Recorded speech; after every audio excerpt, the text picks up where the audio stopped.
There were two people for the video poster. If you send it to me. Okay, welcome everybody. It is 6:34 p.m. on Tuesday, April 22nd. Are we online? Yep. And I'll call to order this meeting of the Hamilton Select Board. So we do have a quorum, but several are online, so why don't we do a roll call, starting with you, Mr. Olson.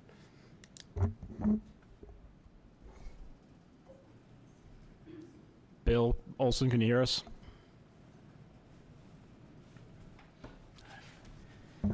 Bill, can you be seen? And How about you, Ben? Can you hear us? Joe, if you were talking, we can no longer hear you. we can hear you. Okay, so Bill Olson Olson's here. here, Ben, welcome. Ben Galuzzi. Ben Galuzzi, can you hear us? Ben, you're on mute. Yeah, we got you now, Joe. We can hear you. Can you hear us? Yeah, Ben, you're on mute. Joe, can you hear me? Bill? Yeah, we can hear you. Bill, we can hear you. Not very loud, Okay. but we can hear you.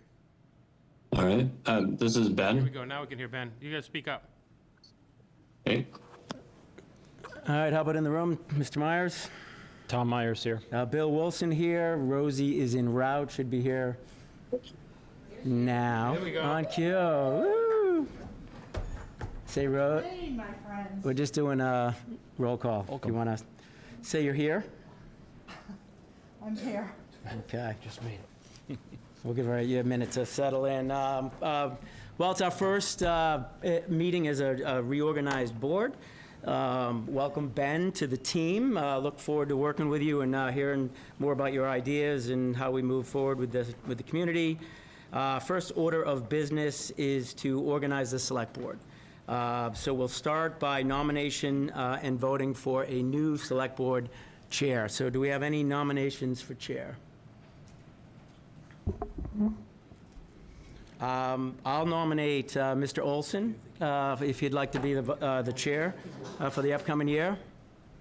I accept the nomination, if I'd second it. I'll second that. All right, we're having a hard time hearing stuff. Any comments or suggestions? I know Bill has brought a lot to the table on discussions. I find that he comes down the middle of the road and is open to discussion. We've had several topics that have been difficult, and Bill has gone in multiple directions, I think, which shows me he's flexible and listens to people. So I think Bill would be a good choice at chair. Yeah, I agree. He's been a select board member for some time. He's been in the chair role before. So he knows the water and the territory. I think he'd be a good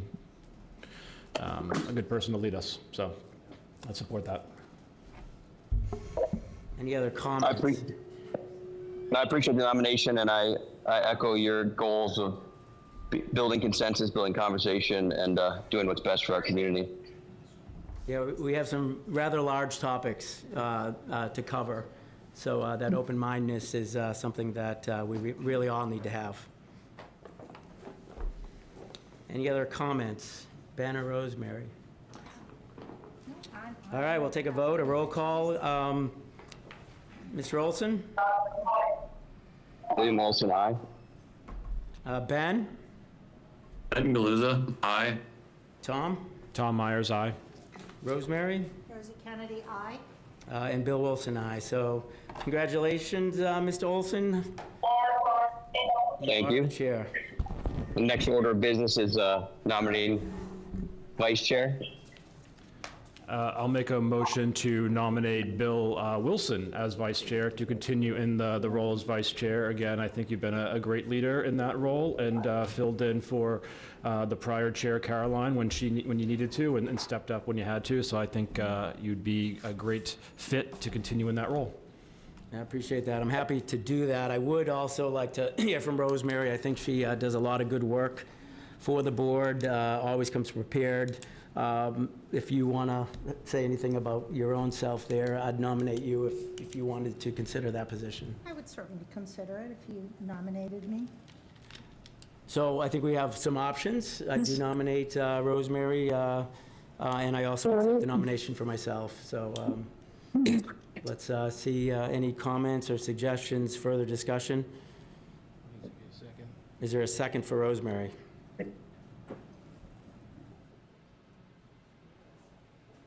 No? I appreciate what Rosemary does. I think in this case, I would appreciate Bill in this role for this next year with some consistency as we navigate two important votes that we've been, or two important topics we've been talking about the last year. So I support everything Rosemary's doing, but in this case, I'm going to support Bill for vice chair. Any other comments? Bill, I think I'd like to make a comment.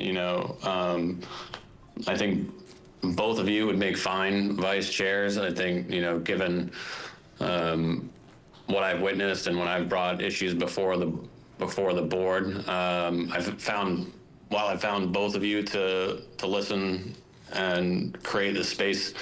I've appreciated, your tenor, your even-handedness.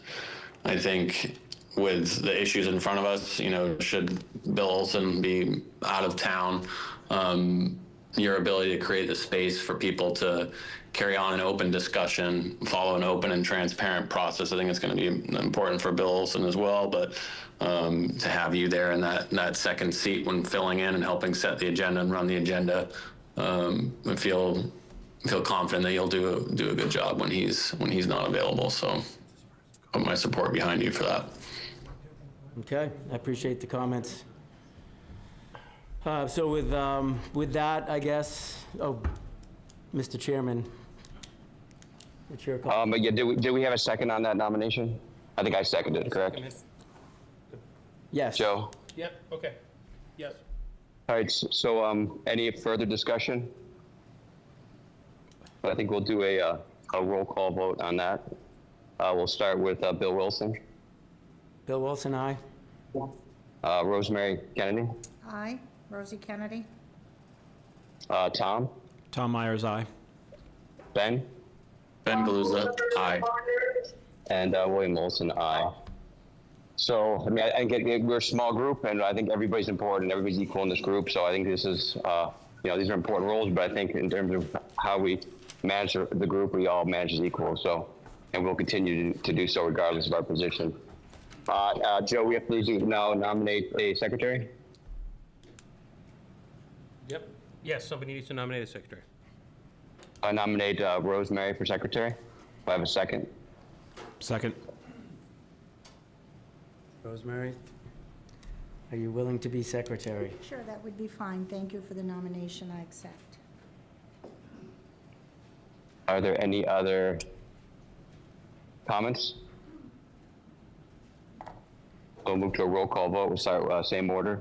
Bill Wilson, Bill Wilson, aye. Rosemary, Rosie Kennedy, aye. Tom, Tom Myers, aye. Ben, Ben Galuza, aye. and William Olson, aye. So as I'd mentioned to Joe earlier this week and end of last week, that if I was nominated for the chair, I am traveling today. And so I'm going to stay on the call as long as I can with the service I have, but I'm going to defer the meeting lead to the vice chair, which will be Bill Wilson today. All right, so let's get into it. So announcement of board openings, we have several, so I encourage all to participate if you have the time to do so and have the interest and desire. I'll list the openings. Affordable Housing Trust, we have one opening. The Conservation Commission, there are two openings. Council on Aging, one associate opening. Cultural Council, one opening. The Community Preservation Committee, one opening for a member of Historic District Commission. The Historic District Commission, two openings for 3-year terms, two openings for 2-year terms. One must be a resident of the Historic District and one must be a resident Realtor. There are also openings in the Human Rights Commission, one at-large opening. Hamilton Wenham Cultural Council, 3 openings. And I believe that are all the openings for boards and committees. All right, at this point in the agenda, are there any board or town manager reports? Bill Olson, anything to report on? Not today. Ben Galuza, welcome. Anything you'd like to say to the group?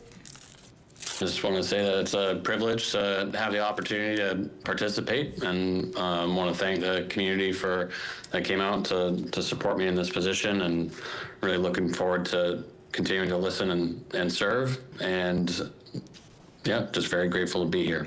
Thank you. Certainly glad to have you. Rosemary Kennedy? It's been a busy couple of weeks. I don't have any board summaries tonight. Sorry, this is from a resident, I'm just reading. Oh, I thought you had She- a she list asked of me- notes. I was going to say, see, always prepared and notes, and, but I am always I know you. prepared, though, aren't I? Yes, I know I said because I that. take my job very seriously. That's why I expected the, Mr. Meyer. No, nothing. Well, I'm going to round us off with none as well. I think we have a lot on the agenda that will have a lot of robust discussion. I know Superintendent Eric Tracy is planning on joining us tonight as well, so I would have made some updates on the school and their vote that they had on Thursday, but I'll leave a lot of that up to him and hopefully have some good interaction with everybody in the room. Joe, anything on your end? My town manager report will be out on Friday as usual. We did have a meeting with the school district and the town of Wenham to review the school district agreement. That has been something that's been going on for a couple weeks, couple months now. Rosie and I were both there. Just moving ahead on like exchanging ideas and drafting language, so nothing to report yet out of that. Just that we're continuing to work on parts of the agreement that are no longer relevant. Sorry. There's not really a lot to report, just that we are meeting with the town of Wenham and the district to review the regional agreement. But this is a project that's been going on for years, so we're finally moving So, it. so just a 30-second, sort of the process for that, sort of what, does it require public hearings, does it require a vote? What's the actual process? Once the language is decided upon, what's the process that gets approved? So the process laid out in the agreement is that the two towns, select boards and the school committee have to agree to reopen the agreement. All three boards have done so over a year ago. We've started meeting about 5 months ago, on a number of issues, such as the way members are elected to the school committee, other parts that are not consistent with DESI guidance, and we're trying to draft language around things like our budget process, how often we meet during the budget process. And when we have agreement on those, we'll put them into writing, and then they will be circulated to both boards and to DESE. DESE, the Department of Elementary and Secondary Education, has to approve the new agreement, and then after that, it has to go to a town meeting. So this is not something that will be finished anytime soon. It will probably be fall at the earliest. Okay. Rosemary, I know you've been to those meetings. Anything you'd add to that, or still a work in progress? I think Joe outlined some of it. They're still a work in progress. I've also been very involved in the Gordon-Conwell negotiations, so we'll have to see which one of you two would like to take those over. Caroline appointed me to both of those, and so obviously either you or Bill will go to those meetings, I'm sure. Well, I mean, as you did last year, if you're interested, you know, we'll have those discussions on the liaison assignments, I think, under new business. Okay, well, thank you all. Moving right along, next on the agenda is the consent agenda. I see 3 items, one being approve the Hamilton Wenham Garden Club banner at the COA from Saturday, May 3rd through Saturday, May 10th. For a plant sale. The second item is approve annual amphibious vehicle race at Patton Park on May the 15th. And the third item is approval of minutes of March 24, 2025 for the Select Board. Can I get a motion on approving the consent agenda? I'll make a motion to approve the consent agenda. All right. Any other, or second? Second? Second by Rosemary. Any other discussion or anything we want removed or discussed in the consent agenda? Talking. Just a quick discussion that we always talk about banners and signage, but Joe, this is something we've approved before. Is this a new one-off request? No, it's just something that comes up annually. It's Hamilton Wenham Garden Club hangs a banner in front of the Council on Aging on that banner rack every year around this time to advertise their fundraising efforts and efforts. So that's just a normal banner request. Had it every year since I've been Correct. here. Yeah, I just wanted that to be known. So thank you for summarizing that. So we had a first, a second, no request to remove anything or further discussion, so I'll take a roll call vote, starting with you, Mr. Olson.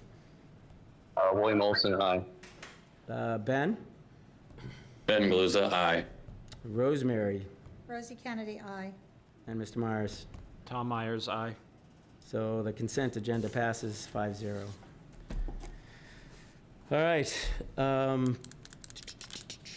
Did we miss public comment? You did, you skipped it. This is a point I'll take public comment. That's an opportunity for anybody to approach the mic and with a 3-minute timer on anything that is not already on the agenda. We will provide opportunity to discuss agenda items when they arise. Okay, Don't see anybody online. sure.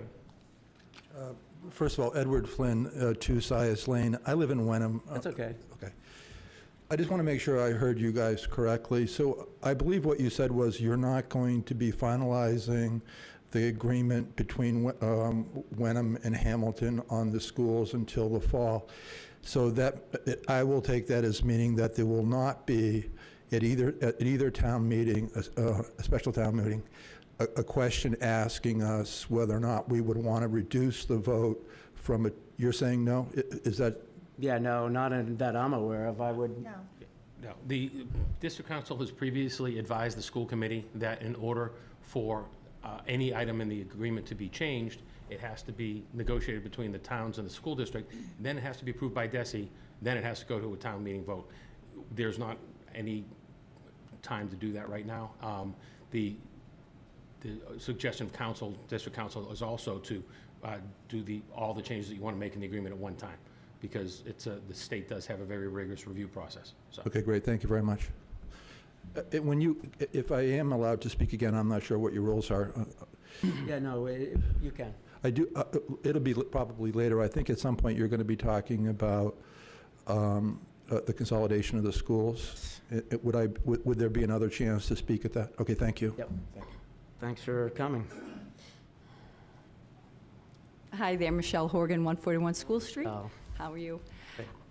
I was just wondering, as the governing board of our town, is it possible for you guys to have a forum or some type of communication that you could share with the community what possibly could happen to the Winthrop School if the schools are consolidated pending upcoming, if it happens, at the upcoming school committees? I think there's a lot of confusion about the protocol calls and how we have to vote as a town and get 2/3 to do anything with that property. So, and I know everyone is stretched thin, but I really think it would be helpful if there was clear communication on what's happening. Because what I've heard, Yeah. people are saying there's already a 40B going in there, there's surveying happening on the property. So I just think there's, if we could just have some type of communication just to let everybody know what the facts are. All right. Yeah, I think that's fair. I wouldn't go through what that looks like, maybe reach out to you to see what's on your mind as well, but I think that clarity is Yeah. important, because a lot of people are filling in blanks and making assumptions. Correct, great. Thank you so much. Right, but I think just Bill Wilson, if I can just talk, I think the first thing is what the facts are. Nothing, zero has been decided on that property. Nothing. Not even- So we're at ground zero. So nothing's been decided. So yes, it'll be a lot of discussion, public comment, a vote. Lots of things would happen if we even got to that point. But right now, just to make it clear for the community that we have decided zero on that property right now. And Joe, I don't know if you want to add anything to that comment, just to make sure we make it ultimately clear nothing has been. There's nobody surveying it for a 40B. So. Well, nobody's surveying it, as far as I know. I mean, I don't know what the school district is doing with the property. It's not town property currently. Well, it is, but we don't have control of it currently. But the town has nothing going on out there. I'd also like to point out that during, the process with the consultants that we're trying to work with the town to help come up with a possible 3A proposal, The advisory committee for that process had advised that the Winthrop School will be taken out of the study area, and it was. So even what's gone before, what's been drafted and being presented to the planning board, doesn't contemplate the Winthrop School site at all in that plan. So there literally is no plan at all for the Winthrop School at this current point. And at this point, given the votes and the way they've gone, we're not moving forward with anything until something else happens. So that is straight up the truth. There's nothing else to it. Yes, sir. Okay. Good evening. My name is Walter Lazinski. I live on 10 Honeysuckle Road, New Hamilton. I moved here in 1969. We probably moved here for a different reason than most people do. And you're going to laugh. We moved here because we couldn't afford a house in Salem, Beverly, Peabody, or Danvers, but we found one in Hamilton. During that time, 56 years, I've been to at least 50 town meetings. There's one common thing that's happened over those years. We have a group of one-article voters. There are 7 other departments in this town. These people get up and leave, and they're only interested in their one item. Nothing has ever been done to try to talk to them to stay. No board, select board, has ever talked to them about it. I think this board should try to open a rapport with these people who are only thinking on one item all the time. Nothing is a coincidence the older I get. It's just something you don't know about. Geez, there wasn't an override for the schools this year. So I wonder why. There's a pattern. Okay? And I'm interested in a new school or a repair school, but there are a lot of people who are really against this. And standing outside of the auditorium this last meeting, I thought, geez, somebody's really acting up. And the woman wasn't acting up. As you know, she was quite upset. In all the years that I've been here, I've never seen people get upset like that. So we have a serious problem. Let's try to talk, because there are more departments. I'll leave it as that, okay? Thanks, Walter. Thank you, Walter. Any other comments? Yeah, this is Ben. I just want to say I appreciate Walter's point of view, and I've heard what you have to say, and I generally agree with it. You know, that we need to listen more and do more outreach as well, and create additional venues as well for people to gain information, as well as, you know, potentially, to your point, Walter, around encouraging people to stay, you know, for the whole town meeting, because these issues affect all of us. So I support your sentiment and generally agree with it, around improving communication. And Can I make a comment too, Bill? Hey, Bill? I would agree, you know, maybe it's in Sorry. the way we order things where we can maintain. It's hard to keep somebody in a room. There was overwhelming support for our general operating budget, which were those seven other departments, as well as the schools, at that day at the meeting. So I do see full support by the community for the operating budgets and the capital budgets that we put out there.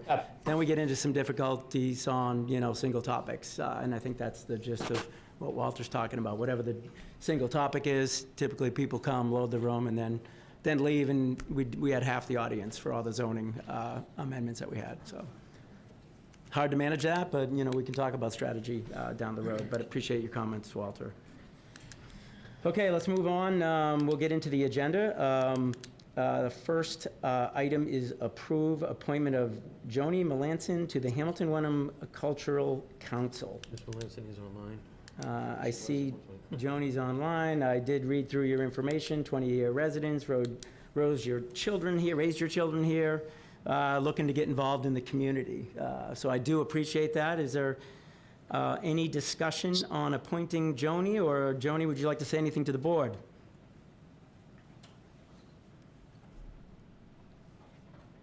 Joni, you're muted. You need to unmute. There we go. Yes, sorry about that. I very much appreciate the opportunity to serve on the board. I have wanted to get more involved in things going on in the community, and so I really do appreciate the opportunity. I look forward to working with all of you. Well, thank you, Joni.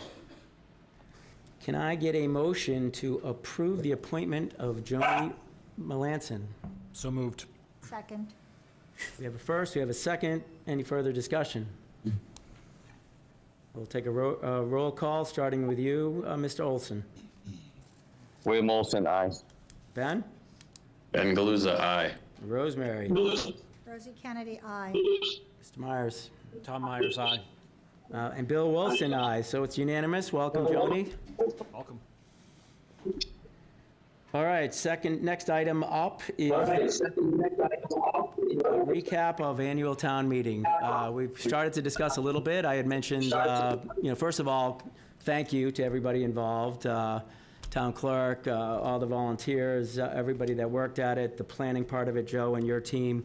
It was a historic showing, I think. I think the family room was packed. Everything seemed to work well. A few little glitches with the voting stuff, machines, but everything worked, when we needed it to. I think there was robust, good discussions, as I mentioned earlier. I think, a lot of people showed up and, wholeheartedly supported our operating budgets, our capital budgets, looking for, roads and sidewalks improvements and facility improvements, and some trucks and the police cruisers and radios, all those items, 800,000+ in our capital budget. The enterprise water budget was, approved overwhelmingly. So I think the costs to run the day-to-day business were well supported, and everybody was there, and we had some high level of voting. So kudos to everybody. The FinComs, a lot of good work there. A good presentation on the impact of our finances to tax rates and what we have to look forward to as far as expenses go down the road. The planning board, a lot of good hard work was done preparing all those zoning articles. Yes, we lost a lot of the crew there, but there was still some good discussions and some good votes and next steps if they didn't pass on what's to come. So overall, I think it was a great town meeting with a good turnout, followed by a good turnout as well at the ballot. So kudos to the planning efforts and the execution and the attendance that showed up. Anybody else have any thoughts or comments on? No, Bill, I would second that. I was really impressed with the turnout and how many folks we were able to get at town meeting. I was also really impressed with just the respectful dialogue that I felt everyone had. I felt that there was some controversial issues and, people felt passionate on one side or the other, but it was, for the most part, very respectful dialogue, and I think people were able to share their opinions back and forth, and I was really impressed with that. I do think there's always room for improvement on town meeting and how we can make sure that everyone gets involved. I know that there were, folks that had young children. There are folks probably with, mobility issues that might not be able to attend. There's always issues, where maybe we can't get a full representative of our town. I mean, even though we got, over 1,000 or close to 1,000 folks, we have 5,700 voters in this town. So it's always good to try and increase that turnout as much as we can. So the more we can do to increase, the availability for everyone within this community, I think is going to be helpful as things we think about down the road. If we ever get 5,700 people at town meeting, I don't know where we hold it. A big tent. Yeah, exactly. Any other comments? Rosemary, Ben, or Bill? Still with us. Yeah, I'm still with you. Ben. Yeah. This is Ben. I'd just like to make a comment. I think, echoing a bit about what Tom's saying in the areas, I won't go through all the niceties. I think everybody did a great job and everyone participated in all the right ways. I do believe that for, the families and for just general comfort, there is room for improvement there, specifically around kind of and I know it's a lot, it's hard to administer, but the AV and the tech and finding additional ways for people to be able to participate and maybe even be breaking down into smaller rooms as opposed to the cafeterias. When you're in the cafeteria section, it was very challenging for the families in there to be able to hear and fully participate, as well as then be able to also stick around. By the time they kind of got through towards the last third or last quarter of the meeting, people had to start rolling off, which is a challenge, for people juggling schedules and families. And I would like to see us improve there for town meetings, specifically on the audio visual participation and finding other paths for that. If we don't have the IT and tech support to do the infrastructure in those spaces that are made available that can hold large crowds, I think we should strongly consider other virtual options. I know we've moved to in-person for better communication. There's a lot of benefits that come with that, and I think we should strongly consider, though, if we can't have the in-person AV tech up to a high standard, we should consider virtual or other solutions. I'm open to whatever we can do that's budget friendly, easy to set up, so we can increase participation and get a more, I think, rounded participation for the majority of the town meeting and for all the items and articles and departments. So it's a thought. I would love to have more discussion, more ideas about it, because I know it was challenging for the families in particular. Yeah, if I could just offer real quick, I mean, Ben, I'm open to any other suggestions we can have that we're allowed to do to make town meeting run more smoothly. I've had a number of people suggest to me prior to and since town meeting, just as Ben just did, about a remote participation at town meeting. Unfortunately, in the state of Massachusetts, open town meeting is not allowed to be remote. If you had a representative town meeting, as some communities do, where you elected town meeting members, they can be remote because the town can then ensure that every single elected member has access to the meeting via some electronic device. In an open town meeting, we have no way to do that. And so as long as there is the possibility that we would be disadvantaging one group of people or another, we can't do a remote town meeting. So, not without changing your form of government. So, open, as I said, open to all other ideas and suggestions, but we just have to be cognizant of the fact that state law does not allow open town meeting to be held in a hybrid or remote fashion. Yeah, I appreciate Unfortunately. that feedback, Joe. Not that we would do this necessarily, but what if we wanted to change our form of government, if that was a discussion? That's a long, involved process, and Yeah, I'm you just need, curious. yeah, we can review that if the town wants to try to move to a representative town meeting. I've got to check.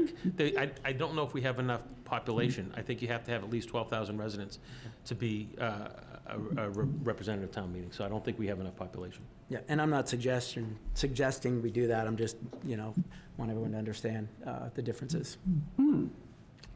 Hi, Beth, Beth hi. Hurd, 270 Asbury Street. I am often up here bringing things to people's attention, but what I wanted to do right now is to thank Joe for having remote parking at the town meeting, and having the babysitting off-site, and that might be the school district, having the extra space for the families in the cafeteria. And one of my favorite things, Corinne, was the scrolling page that we could see that our clicker was active. So I thought that was a great new addition, and I just wanted to say thank you, because I really felt like that helped also keep the energy down, because people knew that their votes were counting. So thank you. Yes, Corinne deserves a call out. Thank you for all of it. Stephen McWhorter, 18 Cunningham Drive. Just on this topic, question. Can, for the town meeting, we be at a remote location like Winthrop School? I know you had a shuttle there. Is that possible? I mean, Beef up the technology?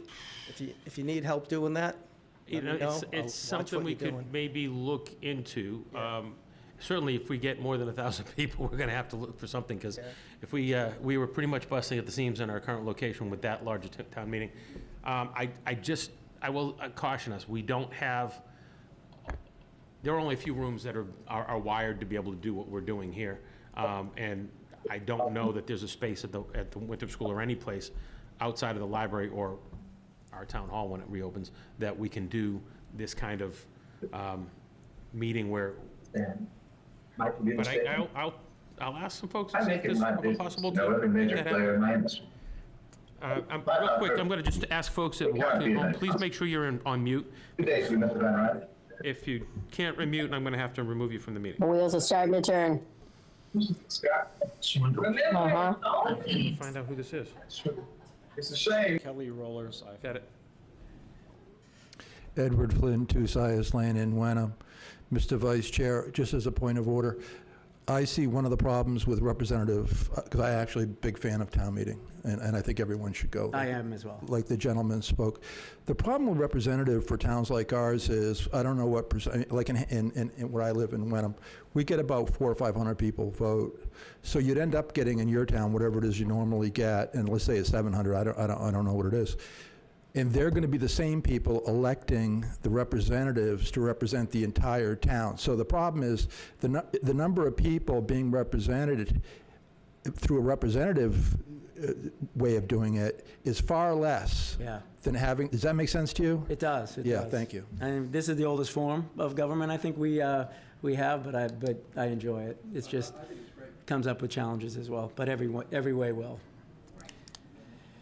Any other, Rosemary? Hey, Bill. Hey, Bill, this is Bill. Can you hear me? Yes, I can. Go ahead. Yeah, I mean, I once again want to applaud, what Joe and Corinne do in the background. I think they make a lot of decisions and do a lot of organizing without us. I think moving forward, Joe, I might sit down with you this in the next couple weeks and maybe think about a steering committee. I see our meetings getting more and more sort of inclusive of everybody coming to vote. So I think we need to think about how to. We talk about continuous improvement, but let's put everything down on a whiteboard and maybe do a little steering committee to see what ideas we can come up with. So I'll work with you on that. But I think, you and Corinne do a great job with the town departments making it run smoothly, but maybe we can help you out and come up with some new ideas. Great. Look forward to it. Yeah, personally, the biggest challenge I had was visibility to the content. It's tough to sit there with everything behind us.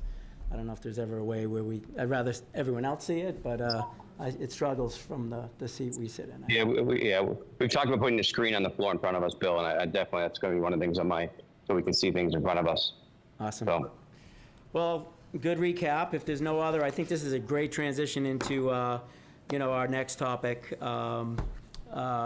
which is special town meeting. I see Superintendent Eric Tracy is in the room. If you want to come join us for this discussion. We did receive a letter, from the schools. They had a vote on Thursday where they've asked both communities, both towns in the district, to revisit and have a special town meeting to vote again on the consolidated school. So I don't know if you want to kind of kick that off. We'll have a discussion on that. Sure, thank you very much. Part of the process goes all the way back to February 26th in 2025 when the MSBA board voted to bring us into project scope and budget, which is the start of a 120-day window for school districts to gain financing and financing approvals. So the process that we started on that date was actually really quickly done through the town meeting on April 5th and then the ballot vote immediately following. As we know, the town meeting votes did not pass. They did not receive the requisite 2/3 votes. The ballots did receive majorities. The school committee, after some discussion on their last meeting, decided to request inclusion on the warrant for the same items in Hamilton for the school, $142 million for the school department, for the Hamilton Wenham Elementary School, and then also the 50-year lease that was initially on there in the same context. So right now, we're still in the 120-day window. The MSBA, we've been working with them to keep them apprised of what's been happening. We have a letter going out tomorrow just to kind of give them a recap of the past couple of weeks. And then I believe you already received a letter from the chair From Dana, yes. regarding the request to be, for those items to be put on the warrant. So we have until, oddly, the same day that this special town meeting is in Hamilton, June 26th, is day 120. Nobody planned that I can tell, but it just happened to fall that way. So that's really the window we're in. We could request an extension. There are oftentimes extensions given depending on the circumstances of when and where your town meetings and ballot elections occur. But right now, we're within that window, so the school department voted to bring it forward again. Okay, so we just had a discussion about special town meeting. We talked about the record turnout, good discussions. It was respectful, I think. Now, the ask to put it on a future warrant, on a future special town meeting within the 120 days, I understand that process. But what is the district going to do, differently? Are there open-ended questions to get a different result, or what is the plan between now and then that would change a result in a vote? Yeah, I think it's more of really getting out there and continuing the conversation with some of the groups that are within the community. Talking to one segment, there was some connection to the 3A issue, which has happened all along, and helping people to understand the differences between the two. I think Joe was talking about it when I came in, part of the, what happens with the Winthrop site, and there's some fairly interesting information out there regarding what the Winthrop site will be if the Winthrop school closes down. So I think really just getting out there and helping people to understand some of the things that have already been discussed, both at the select board meetings and at the school committee meetings related to the project and the realities of what would happen with pieces of land, in this case, the Winthrop School, if we were to move forward, what would happen with that property? So that would be. What do you think specifically you would do to sort of get out there in the community? Are you thinking like community events? Are you thinking like some sort of flyers or emails or whatever? And I just ask because, similar to what you just said, I mean, I've seen people that have had, thoughts on this project, and they might have been questions that were answered as part of the school building committee's work. Yep. And they might be asking like, oh, why didn't they look at iron rail as an option? Why didn't they look at this? Why didn't they look at that? And a lot of that you can, point to the website or the FAQs or some of the work that the school building committee's done. But I think there's folks out there that might not have or have seen that information. So Yeah, I agree. There's opportunity to get out there and do some neighborhood meetings, which was started up a little bit and maybe probably too late to get the right information out there. We still have a lot of the ability to communicate with the video sets that we have and, the email, the weekly newsletters, but I think it's more of also getting our committee members involved in the discussion more publicly, so that people that they know can help them learn to understand that process as well. So it's still an educational process, I think, along the whole line, but it's important for all of us to be out there and answering those questions that for the people that maybe sitting at home saying, geez, I heard this is probably true, when it may or may not be. I think it's addressing it straight on might be a better issue. yeah. And I think I know the answer to this, but just to make sure, I believe there's a way for everyone to subscribe to your weekly email. I Yes. know I get them because I have children in the school system, but not everyone does. Yep. But does everyone have access, able to do that? If you go to the hwschools.net website, you can sign up for my weekly, the superintendent's weekly. You don't have to be a member of the school committee. We have hundreds of people who are not members of the school department or school families that are currently receiving them. So please sign up, hwschools.net, and just search the superintendent's weeklies. And right on that same page, you can sign up to have your email address added, and we send them out every Friday between 4 and 4:30. Hey, Eric, this is Bill. Hey, one of the things from the meeting too is people who spoke against the consolidation didn't really speak against a project. I talked more about renovation versus consolidation. So I think we need to have more discussion about why renovation does not work in your mind and to the school committee. Because I think it wasn't a no, don't spend money in the school. It was no, don't renovate. I mean, it was no, don't do something new, renovate. So it'd be good to hear some robust discussion about why renovation doesn't work in your school committee, in your minds. Does that make sense? Got it. Yeah, the renovation piece is an important piece of the puzzle, I think, that people may not have understood. When you renovate, your buildings essentially stay the same, your layout and your rooms. You don't gain anything from it, which is one of the reasons we're moving forward with this project is we need more spaces for our kids in our specialized program. The past 15 years, we've expanded our specialized programs dramatically. We're even splitting our Castle program now into 2 spaces, having to move adults out of rooms so that we can split these programs for children based on what the laws say. The laws don't allow kids within a 48-month range to be in the same program. So a 2nd grader and a 5th grader can't be in the same program, which causes us to really take up more of the space that a regular classroom may be in. Schools weren't designed for what we're dealing with today, and that's been a clear message where any of those specialized rooms, places for kids to receive special ed services specific to disabilities or even 504 services, we just don't have those smaller spaces. We end up using a classroom with programs with 4 or 5 kids that may need higher end special needs. So you're saying you couldn't, a renovation, you said the preserved space and room size stays the same. You couldn't go to the exterior walls and create that open space within the 4?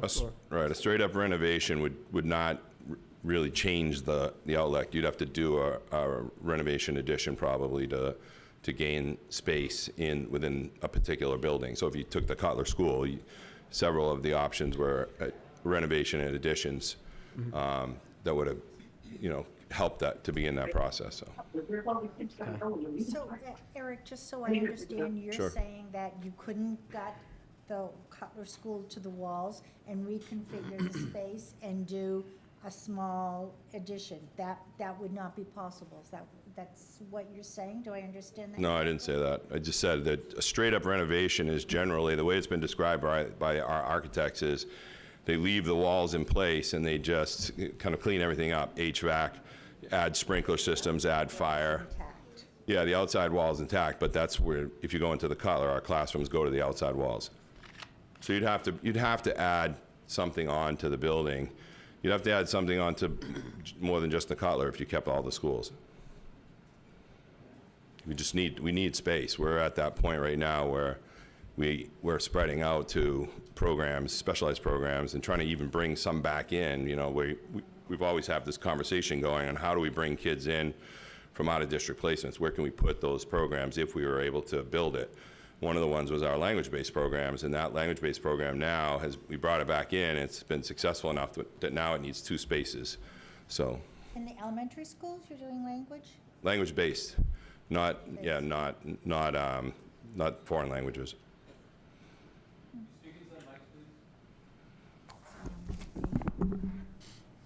Okay. So thank you. I'm listening. Yep. Okay. So the idea is if you're looking at just a straight up renovation, which is why the school building committee stayed away from it, we're looking for more space. We're looking for more space even right now. And as we talk about some of these expansions in town with apartment buildings, if we see new kids come in over the next, say, 2 years, that you get 50 new kids, all it's going to do is increase our classroom sizes and really not, there's no extra place to put kids. We're not housing extra rooms that are free right now without displacing other programs or trying to fit things into places where they don't belong, like on stages and in closets and corridors and hallways. And in a renovation, where do you put the kids when you're renovating? Yeah, when you do any type of renovation in the building, you would end up having some type of modular setup. They run about $200,000 a piece. So each modular is usually a classroom. Sometimes they're set up for 2. So those are places where you would end up putting. We don't have buildings in town where we can temporarily move our elementary school kids while the building's being renovated. They have done in some schools, in the Peabody Public Schools many years ago, they did the high school in 6 phases, and that's, it's pretty messy. You're still dealing with everything on the site, in the site. These smaller schools, I think it would be harder to do that without using some level of portable classroom on the site so that you could shift kids out of a space, renovate it, move them back in, shift other kids out of the space. You need some way to move kids out of spaces while they're being fixed. Could you talk a little bit about the middle school, high school, and I know I've seen options thrown around about maybe using that as a place to move children during a renovation. Is that a viable option? Well, if you go to the middle school right now, they're using every single classroom. Same with the high school. There was some communication that we received from someone said, why don't you just move all the 5th graders up to the middle school? First of all, it'd be probably quite an uproar within the community to do that. I've seen it done in a community I used to live in, and it was a wild and crazy time. But I think the realities of that are really taking 125 kids and trying to put them into separate spaces in the middle school would be difficult. We don't have that many open spaces. So then you're looking at, okay, what do you collapse? Where you put things down there. So different levels of things would end up, you'd end up losing leveling, things like that. So it'd be a difficult issue to move 120 or 130 5th graders to the middle school.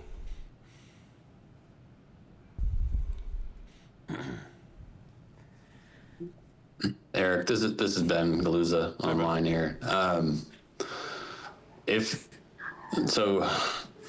one of the other select board members was intoning it seemed like the tenor of the town and sort of where people arrived, this is a broad statement, was that the schools, that we have to do something about it. It wasn't that people were not necessarily opposed to consolidation or doing anything, but that something had to be done, that renovations, seemed like an attractive option to accomplish the same result. There's nuance and intricacy to it that makes it more complicated.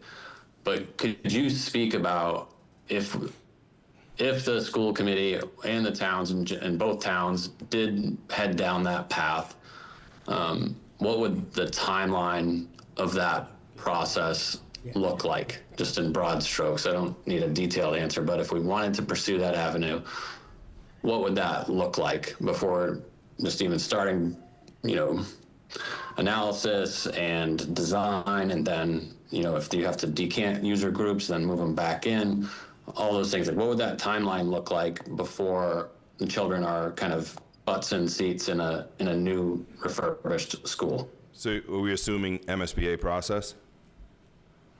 Well, if there's 2 different timelines, maybe it's helpful to talk about both, but we don't need to go into too much depth, whatever you think is most appropriate. Yeah, you're still going to need a process to hire a designer and a project manager because of the scale of capital involved. But the MSBA program, if we said, okay, we don't want to move forward right now, we want to step back from the process similar to what Ipswich did, then in April, when the windows open up again, we would continue to submit statement of interests to the state specific to one of the elementary schools, again, like the Cutler or the Winthrop, and hope to get accepted. If you got accepted in 1, 2, or 3 years, you're still in a 4-year window between getting accepted, getting the process moving forward with hiring an OPM, hiring an architect, doing the initial feasibility study and schematic design process takes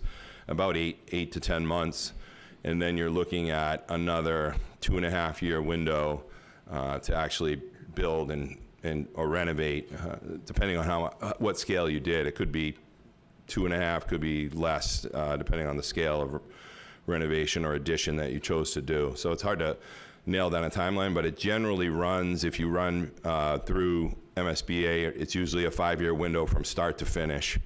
If you do it on your own, it may be a shorter timeline if you can get the right people on board right away and manage the process similarly. And I would guess you could probably do it maybe in a slightly shorter timeline, but because some of the MSBA timelines are built in to give people opportunity to, to submit paperwork. We submit thousands and thousands of pages of paperwork to the MSBA. So you might be able to do it shorter. I just don't know exactly how much shorter it would be.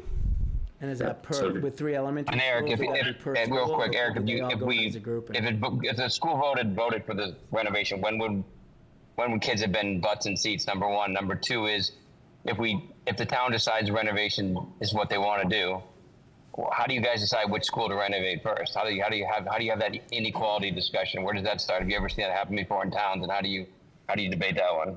Yeah, I think you look at it from the same perspective we looked at the 3 elementary schools. It was clear to the MSBA and several people that we brought in that the Cutler School was in much more need of repairs and renovations and upgrades, and the Winthrop School kind of would be second in line, and the Bucher School would be last. And through that process, that came to be pretty clear, given just the ADA upgrades in the Cutler School and some of the things that would need to be done right away. So you're still looking at a fairly substantial timeline. And in the original project, if it got voted in, when would it be done? If we voted everything in on April 5th and the ballot passed, the design work would start in the summer of 2026, and the opening of the building would have been fall of 2028. Now, each month you're going to move beyond that ever so slightly until you figure out either you want to drop out of the process and start over, or if you continue through the process. Bill, you had another question? Yeah, I was going to say, just clarify, if you go through a process again individually, or could they all go as a grouping to the MSBA and say, we have 3 elementary schools, and submit a request in a grouping versus individually? Yeah, my conversations with the MSBA is they'll only do them one at a time because of the number of schools in the state that are requesting assistance from the MSBA program, and we're seeing higher and higher costs. So they're looking at it from the perspective, if a school fails in a town to move forward with renovation, they're going to take that money and put it towards somewhere that may be moving forward. And as we know, the pot of money is pretty stagnant compared to the growth that we're seeing in the construction industry, and on top of the economic uncertainty of tariffs as well. So I think the MSBA will probably start to stay within that 120-day timeline and say, okay, if you can't get it done by then, we're not sure that we want to continue. But you can always reapply. And you could put all 5 schools in if you wanted to at one time. They're just 5 separate applications. So they go in at the same time in the same window, usually late March to early April. They open up the window, and then they notify districts in the fall if they're accepted in the program or not. So with the condition of all 3 schools, I mean, we talked a lot about consolidation, you know, I think a lot of the discussion comes around the cost, right? And the 2,000 per average household in Absolutely. Hamilton on the first year, and the tax and the schedule. I think there was a good job with the tax calculator online and such. Is there any, you know, one of the things I'd like, is there a way to, you know, so voters it's transparent that regardless of the path, whether it's renovating all 3 schools, whether it's 2 new schools or 1 consolidated school, the cost that's coming to this community could be equal to or greater than if done separately? Is there any way to kind of show that? I think there was opportunity for a lot of people to speak at town meeting, a lot of opportunity for social media discussions, and a lot of numbers are flying around, and people don't know what to believe, and it's all speculative in some way. So how do we hone in to make a informed decision to say, here's the type of capital outlay this, you know, we need, whether it be for a consolidated school or to do all 3 separately, so we can compare over the next 20 years the impact to our taxes? Yeah, the answer is it's hard to say because it depends on the path you choose. If you're just going to do a straight renovation and involve the MSBA in the process, that's a little different than doing an addition renovation. You know, that price starts to change fairly dramatically when you add an addition, because now you're going into the ground and you're not staying within the framework of the building. It's also dependent on what's already existing in your schools. So some of our schools have sprinkler systems. The Cutler does not have a sprinkler system in any place other than the new wing on the right where the gym is, and that's a part of the, you know, so that's an expense. And then HVAC becomes another expense. Asbestos removal. So it's different in each of the buildings depending on how they may already meet the code. And that's, you know, that also includes reimbursements for certain room sizes. The MSBA it has a fairly standard size of 950 square feet per classroom. Some of our classrooms would meet that, not all do. If you go into the Winthrop School, they're different sizes. I don't know why, but they're all slightly different. And that's where you can run into some of the problems, because that's the expectation of the MSBA, to meet their reimbursements, to meet, you know, when you say reimbursements, I think everybody realizes now that you're not being reimbursed for the entire project, only things that the MSBA determine are acceptable for reimbursement. And that, one of those things is classrooms, number of classrooms, and classroom sizes. Gotcha. Bill, I got one more question here. It's just, while I agree with the process, I think it's worth opening this thing up to take advantage of $50 million. And because all 4 votes passed by over 50%, I think we should revisit it. But I want to give you the opportunity to convince the community on why we should vote again. Because I think it's important the community understands that a lot of things the community took 2 or 3 times to vote to get approved. Bill, consensus is hard, but it's worth doing it again, because, like I said, over 50% in each vote we had on all 4 votes. So I just want to have you defend that position, just so a lot of people are going to say, why are we doing this again? Yeah, that was the tenor of the discussion from the school committee side. I mean, they ultimately voted to make that decision to move it forward, and it was really around the $50 million, having the opportunity to have that offset, but also because of the way the votes fell, where the 2 ballot votes passed, and puts them in a situation where I think Wenham was off by 1% of the minimum required, 1 or 2%. So I think they felt like that was close enough to be able to do some more legwork and get the word out there, so that people have a better understanding of the project. And I think it's important to note that both the FinComs really did a great job laying out the financial impacts with all the information from soup to nuts, and they put in hours and hours of work to really come down to showing that the finances work and make sense over time. And I think there's also other projects in line. Each of the communities, including the school district, have a number of projects coming down the pipe. We were working on the roof at the high school right now. We just moved stabilization money last week to begin that process, so we didn't have to immediately go back to the town and say, oh, we need money. We're using capital stabilization money to begin that process, but at some point we'll come back to the towns for something like the roof at the high school, or in 2 years, the roof at the middle school. That roof is 26 years old.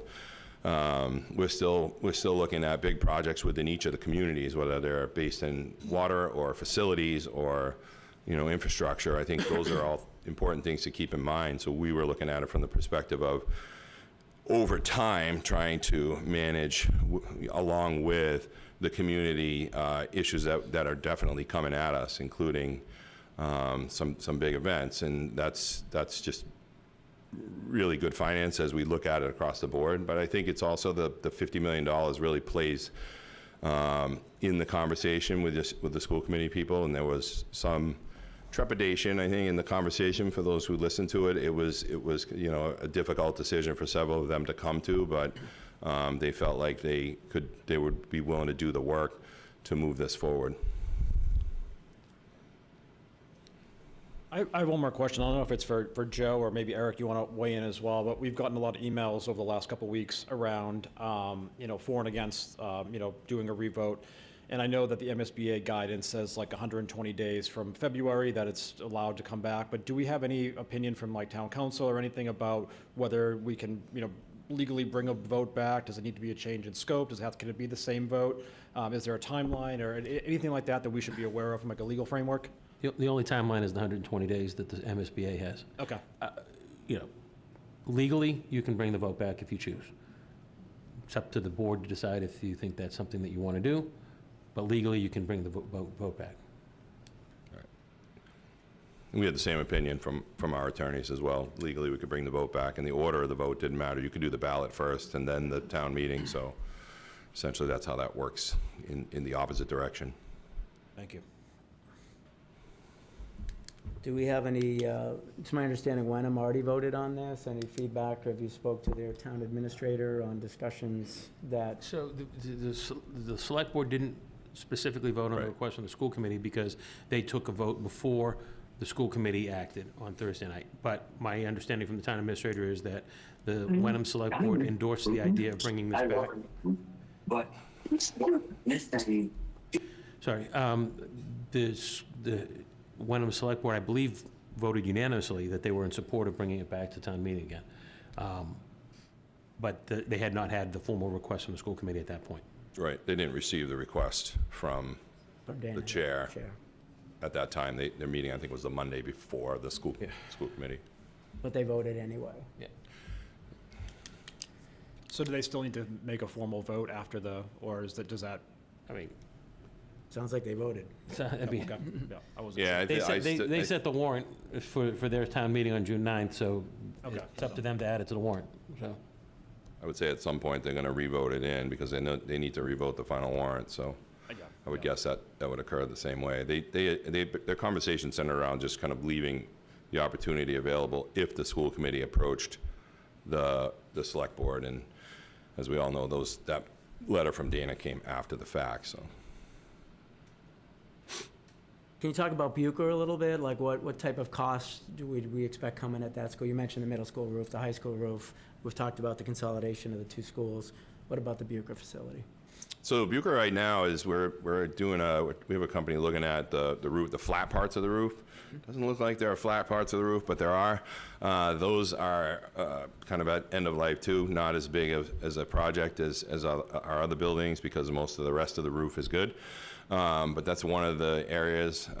If you're looking at it, are you asking from the perspective of if we moved kids around? I mean, that would... No, just even going forward, if the consolidation happened, like what type of costs are expected to bring that school up to learning capability? Yeah, you're really in a much better place with the Bucher school. I mean, you're still going to have to look at security. That's one of the things. I mean, as we move forward with this and things either go forward or don't, I need to look at security in all the buildings, and that's going to be, important for each of our elementary schools that we've discussed all along, and that's part of maybe the first things we would do. We have put money into that building over the last few years purposefully because it was in better shape than the other ones. We redid the gym.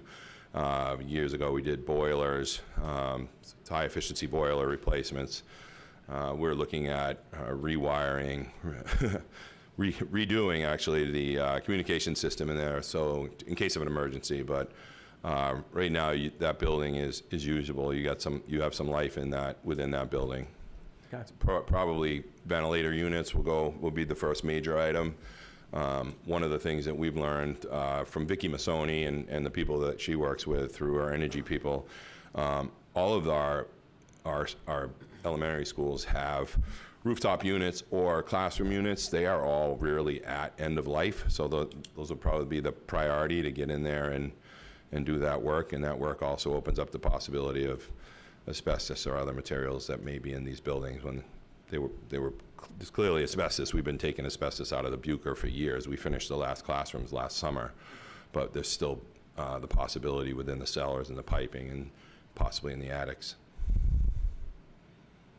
Joe and Bill, I need to jump off, but I'm not going to be able to vote further tonight, but just as a note, I would be in favor of putting this on the warrant again. So, any questions for me before I jump off? Nope. You guys have anything else? Rosemary, Tom, Ben? Yeah. How much have we spent so far on the OPM architecture engineering team on the consolidation project? And if we went with the renovation approach, would it be a similar cost? I guess would be kind of a follow-up question. So currently, the cost that was approved at town meeting was a total of $1.25 million, which we will expend just about all of it at our. I think we have a meeting on the 28th of the school board building committee to finalize payments. We did receive just slightly over $500,000 of that back from the MSBA. Generally, if you go back through the process the second time, they don't match. They don't, give a kickback on the feasibility process a second time. So that becomes one of the issues we have to think about if we decide to not go forward and determine, what's next step. So right now, we've just about expended that amount that was set aside for feasibility and schematic design. That's probably a reasonable assumption if the renovation path were explored further, that it would cost us something similar as far as soft costs go, and that we would not receive reimbursement for the soft costs from the MSBA. Correct. So, Yep. This might be a question, Joe, for you or other folks on the select board, I'm not sure. But if we don't go through the MSBA process, like, just bear with me, I want to repeat back what I think I've heard so far, is that if we do go through the MSBA process, I was just trying to add up the months and the years that you were speaking about, Eric, that's going to be kind of a 6 to 7 or maybe even 8-year process if we were to start it again with the MSBA, and that we would probably not be eligible for soft cost reimbursement. And we are probably unsure as well about if we have to sequence these projects, because we're probably only going to get one approved at a time. If it's per project, that we could be looking at 10 to 12 years before all of these buildings are actually renovated. Or we have to go it alone. And this is where kind of my question for our group, the select board, and Joe, help me out here. Like, what would be the earliest that we would have if we wanted to fund the soft costs and go down this path? And then assuming we could truncate timetables if we're not beholden to an MSBA process, right? I guess I'm just trying to figure out how long does this take if we want to go it alone? And so, Eric, if I got any of those timings off, but like, I really want to understand that piece of it. I think it's a crucial piece of information for all of us to be considering. So, Eric, maybe quickly, if I got any of that wrong, like on the timelines, please correct me. And then maybe over to you, Joe, on if we were to fund it ourselves, how long would it take for us to get those funds together? So the timeline, you're basically what I was describing is what you said. It still depends. If you get involved in the process and you say we successfully went through this process and built a school, but was still applying for an SOI, statement of interest, to the MSBA for, say, the Winthrop School, again, through that MSBA process, it's about a 5-year window from the start of feasibility to the end of the process and closeout, including any punch list items or anything like that. If you do it privately, it's still going to be an extensive project because the state laws, the bidding laws, will still require you to have specific levels of design work. We're going through that right now with the high school boiler project. We've had to hire designers to come in and redesign the boiler room setup and piping because the boilers from 30 years ago are 3 times larger than the boilers that we would get now, higher efficiency. So no matter what, the way the mass bid laws work, you can't just go out and raise $50 million and renovate a school. You have each of those portions would have to be bid out either through a straight contractor or through subcontractors individually. So somebody's going to have to do that bid work, get all those bid specs ready, and they usually use engineering firms to do all that. It's still a fairly lengthy process. I think the build process in general is always going to be in that 2-year window, just because of the logistics of building on any site with kids on it. As far as the part of the process that would require, raising the funds without MSBA, you could probably do it a little quicker, but, I caution you, you'd still need to pass a town meeting in both towns and a vote in both towns, and for a set of money every time that you wanted to do a project. So, and at some point, we'd have to be keeping an eye on how much the projects were growing in cost, because the towns still only have so much bandwidth to accept that, so. Right. Yeah. But that's just timeline-wise, Joe, it's like it would take us a year to get the funds together, just to even kick off our own OPM or our own architecture engineering team. Is that correct? Yes. Okay, Eric, let me just say this back to you then. It's 5 years from acceptance into the feasibility process. So once our SOI is accepted, it's a 5-year from start to finish for anything that does get accepted with MSBA. But there's probably a year of runway at least getting to that point. That's kind of like how I was getting to the 6 to 7 year math on this. Did I misunderstand that? Or No, you're right. You're right.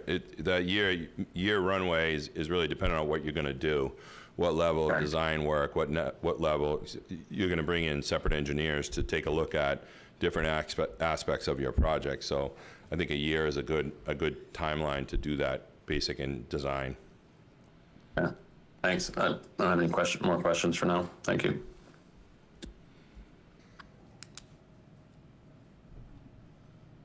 So time, as well as $50 million. Yeah, I think the bigger reality is, we just talked about the multiple projects coming down the pipe. At what point do you as a citizen say, I don't want to do this anymore, and I think that's a realistic conversation to have with everybody. So if you do one school, what's the possibility that you may never get to do the other schools? That's in the conversations, a high probability, given the amount of money that's on the table. I think, if we did this 8 years ago or 9 years ago, we'd be, we built, I think the Smith School in Danvers was built just before COVID or right around COVID for $48 million. It's a fairly sizable elementary school. I think there's 450 kids in there. So that school today would be, over 100. So I think that's part of the equation over time. We have no idea what's going on with cost escalation. Everybody says, oh, apply 3%, but then wait a minute, you're also going to apply the possibility of a 25 or 40% tariff on things like steel. Can you guarantee that steel is going to be able to be purchased in the United States? I don't know. I mean, that's the conversation that's happening in the construction world now. I think everybody's concerned about that in long-term projects. I keep going to, we can't avoid, infrastructure costs for our schools. And what is greater? Consolidating 2 schools, and impacting, 700 plus children in a community way, or is it more expensive to upgrade and maintain, 3 separate schools over the next 10, 15, 20 years? Yeah, and also it depends on what you commit to doing. Right. It really does. But if you wanted to commit to impacting every elementary grade student, you'd have to do all 3 schools. Is it safe to say the cost of upgrading and maintaining 3 is greater than the consolidation of 2 schools? That's, I mean, we're seeing that with energy costs right now. Our energy costs, we just got our next 3-year energy is up 40% for our energy costs, which is something that, not everybody's going to anticipate 3 years from down the road. What's it going to be? Is it going to be 40% higher than that? So those are the kind of the unknowns that make everyone nervous in the big span of a 5 or a 7-year project. So. okay. Any other board questions before we take some comments from the? Well, thank you. Thank you. We'll just take some questions now. Deb? Comments, questions? Deb Safford, 46 Maple Street. I just have to take a breath, so let's just come back to where we are today. So I have a comment, and then I have another statement from the community. I just feel like in that statement that we just had from Eric, I feel like we're relitigating stuff that we've been hearing about for the last 18 months. And frankly, it's on the shoulders of the school committee that we are in a situation where we're having to delay doing something right for the kids, because there has been pushback from the community that has been consistent and resilient. There have been polls, there were petitions, there was crying out to do the right thing, give us a vote a year ago, and they said no. And one of the school committee people said the biggest lose-lose situation is to go through with a vote now. This was, I think, in June when they accepted the consolidation. A lose-lose is to take this and then have it be turned down and delay the project. Can we pause?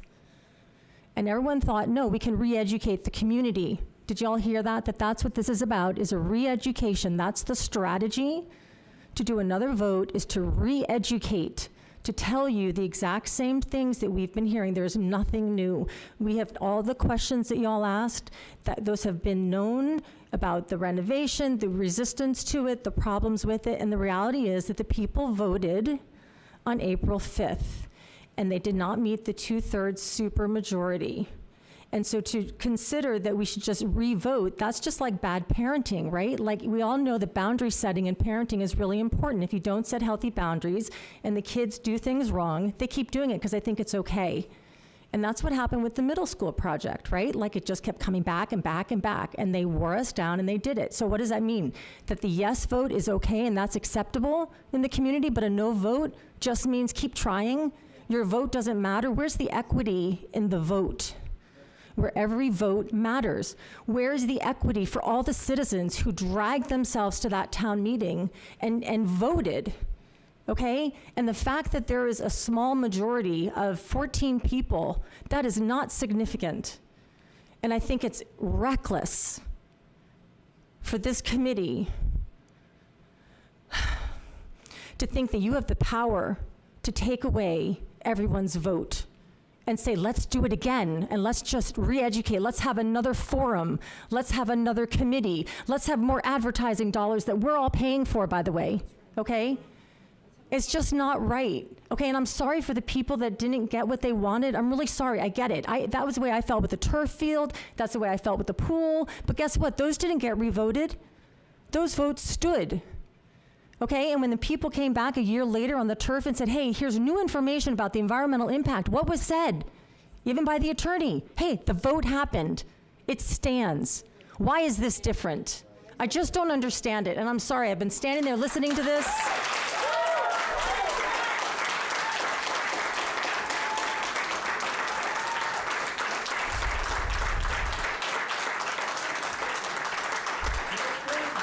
Okay, so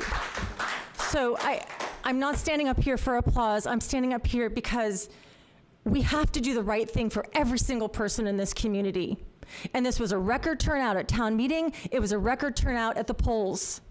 And for us to just have the audacity to think that we know better, that you all know better just because you're select board people. You all know better than everyone else who's here on a whatever night it is, Tuesday night, and those people came to all those meetings. Those people have been faithfully coming to planning board, school committee, finance committee, your guys' meetings. You know us, right? And we represent hundreds of people that can't come, but they feel the exact same way. So I ask you to really think about your power, and are you wielding your sword appropriately? Or is it just your personal opinion? Because nothing that Mr. Tracy said, and I like Mr. Tracy, God bless you, I know you're in a hard place, okay? But we have told you from the beginning that this was gonna be a big sell, it was a tough sell, and it was a gamble. And the head of the school committee said, I'm gonna take the gamble because I think we could re-educate the community. And it didn't work, and that's a quote, I'm not kidding, that is a quote. And another school committee member said, thanks for all coming up and like gathering and organizing, but no one else is showing up, and I think they're the majority, and I'm gonna vote for them. So guess what, if you don't show up, don't worry, because they're gonna vote for you, right? Okay, so on that second note, so thank you for bearing with me. I have a statement that's a community written statement, and it's signed by the community, and I have been asked to read it. And so I'm gonna read it to you, and it's signed by over 270 people. Wet signatures. Face-to-face, not chain email, wet signatures that the community wrote, the community foot around, and gathered signatures. And I have copies for each of you. And this is the statement. Dear Hamilton Select Board, we are writing to express a growing concern that the will of the voters is not being respected when outcomes do not align with the preferences of those in leadership roles. Dissenting votes appear to be treated as temporary obstacles rather than respected decisions. This concern is based on the Miles River Middle School project, when multiple special town meetings were called until the desired outcome was achieved. Such actions erode public trust in their leaders and faith in the rule of law in the democratic process. Our elected officials are chosen to represent the people, not to override them.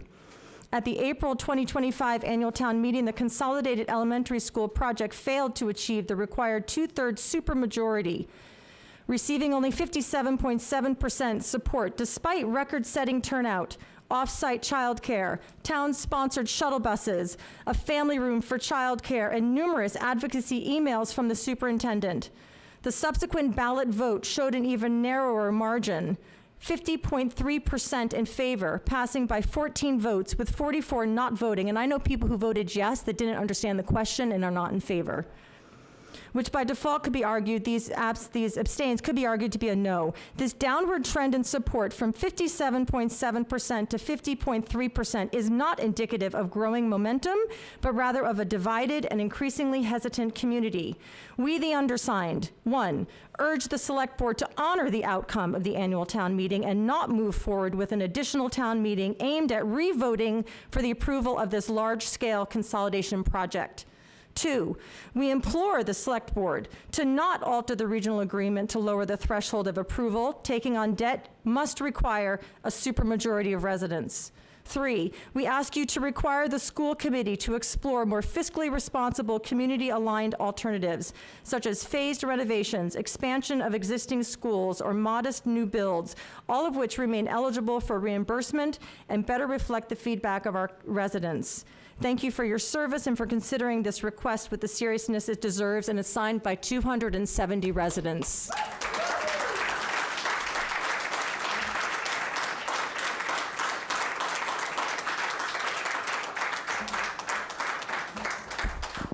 And I'm guessing that you're asking for this to be placed in the record? Yes. Thank you. Jack Davis, 57 Lower Street. I want to thank the Select Board and also Dr. Tracy for the good faith efforts they've made in this long process. And from my point of view, reasonable people in this town can come to different conclusions on this difficult matter. Having said that, I'd like to just outline, I think, what I believe are 4 reasons why this matter should not be placed again on the warrant for the special meeting on the 26th. One is of a procedural nature. First of all, I think we all realize that this town is under the gun to deliver some plan responding to the 3A mandate. That has to be done, and that deadline is looming fast. And I think even the discussion tonight, as well at town meeting, would show that if school consolidation is placed again on a special town meeting, which may be likely to have less turnout than the first town meeting, which issue is going to suck up all of the airtime out of that meeting and deflect, I think, from important discussion that should be focused on the long-range implications of 3A. So that's the first, one point. The second procedural point that I'd like to make, and this supports Deb Stafford's comment, it's an issue of precedent setting and fair play. Usually, I think in the American tradition, in matters of elections and ballot taking, unless there are irregularities in the ballots, unless ballots have been miscounted, unless there's been fraud or corruption in the process of balloting, the people who may not get the desired result they want from that ballot question here generally don't have the right or the expectation to say, well, let's do it again. And I think that most of us would believe that our town moderator ran a very fair meeting, and that Dr. Tracy had ample time, together with the Finance Committee, to state his case, as he has stated again here, and as he would state again on June the 26th. Was there any fraud? Was there any corruption? Was there open and honest discussion? Yes, there was. So the point being that unless there are necessary and sufficient reasons to repeat a fairly taken ballot, there's no reason to do it. It also raises a question of precedent setting and fairness here. If the Select Board decides to say, well, we're going to let you people have a revote, well, why not the people who think that there might be too much PFAS in the turf fields, why don't we revote that earlier town meeting that approved that, okay, without our consent here, because we have new information. And I think we haven't heard any new compelling information concerning the school consolidation. And with all due respect, we realize there's a timeline. We understand that, and that this is a hard case. So it detracts from the due consideration of 3A. There's a question of fairness here, and what type of precedent the Select Board will be setting here for other people who feel that their warrant article should be revoted as well. Third point here, again, Ms. Stafford pointed out this, in a way the most accurate measure of Hamilton voter opinion that we now have in terms of hard data was not available on June the 5th at the town meeting. That data came at the town ballot when over twice as many people, voted, and the vote was about 1,000 were opposed, 1,013 were for it. Now that's not even a 51% majority. That's 50.3%. So the majority did not even reach 51%. And so the data shows that this town is deeply divided about the original proposal. And the expectation that you're going to get a 2/3 vote here based on the facts may be unrealistic. Now, my fourth and last point is that I believe that at the town meeting, some important background information that was available to the school committee was not made available to the public. And I wish to draw attention to the study which was commissioned by the school committee and for which $8,000 of taxpayer money was presumably spent. But this was a professional poll done by Signal Polling of Arlington, Virginia, very well-respected polling organization, conducted between May the 30th and June the 2nd, 2024.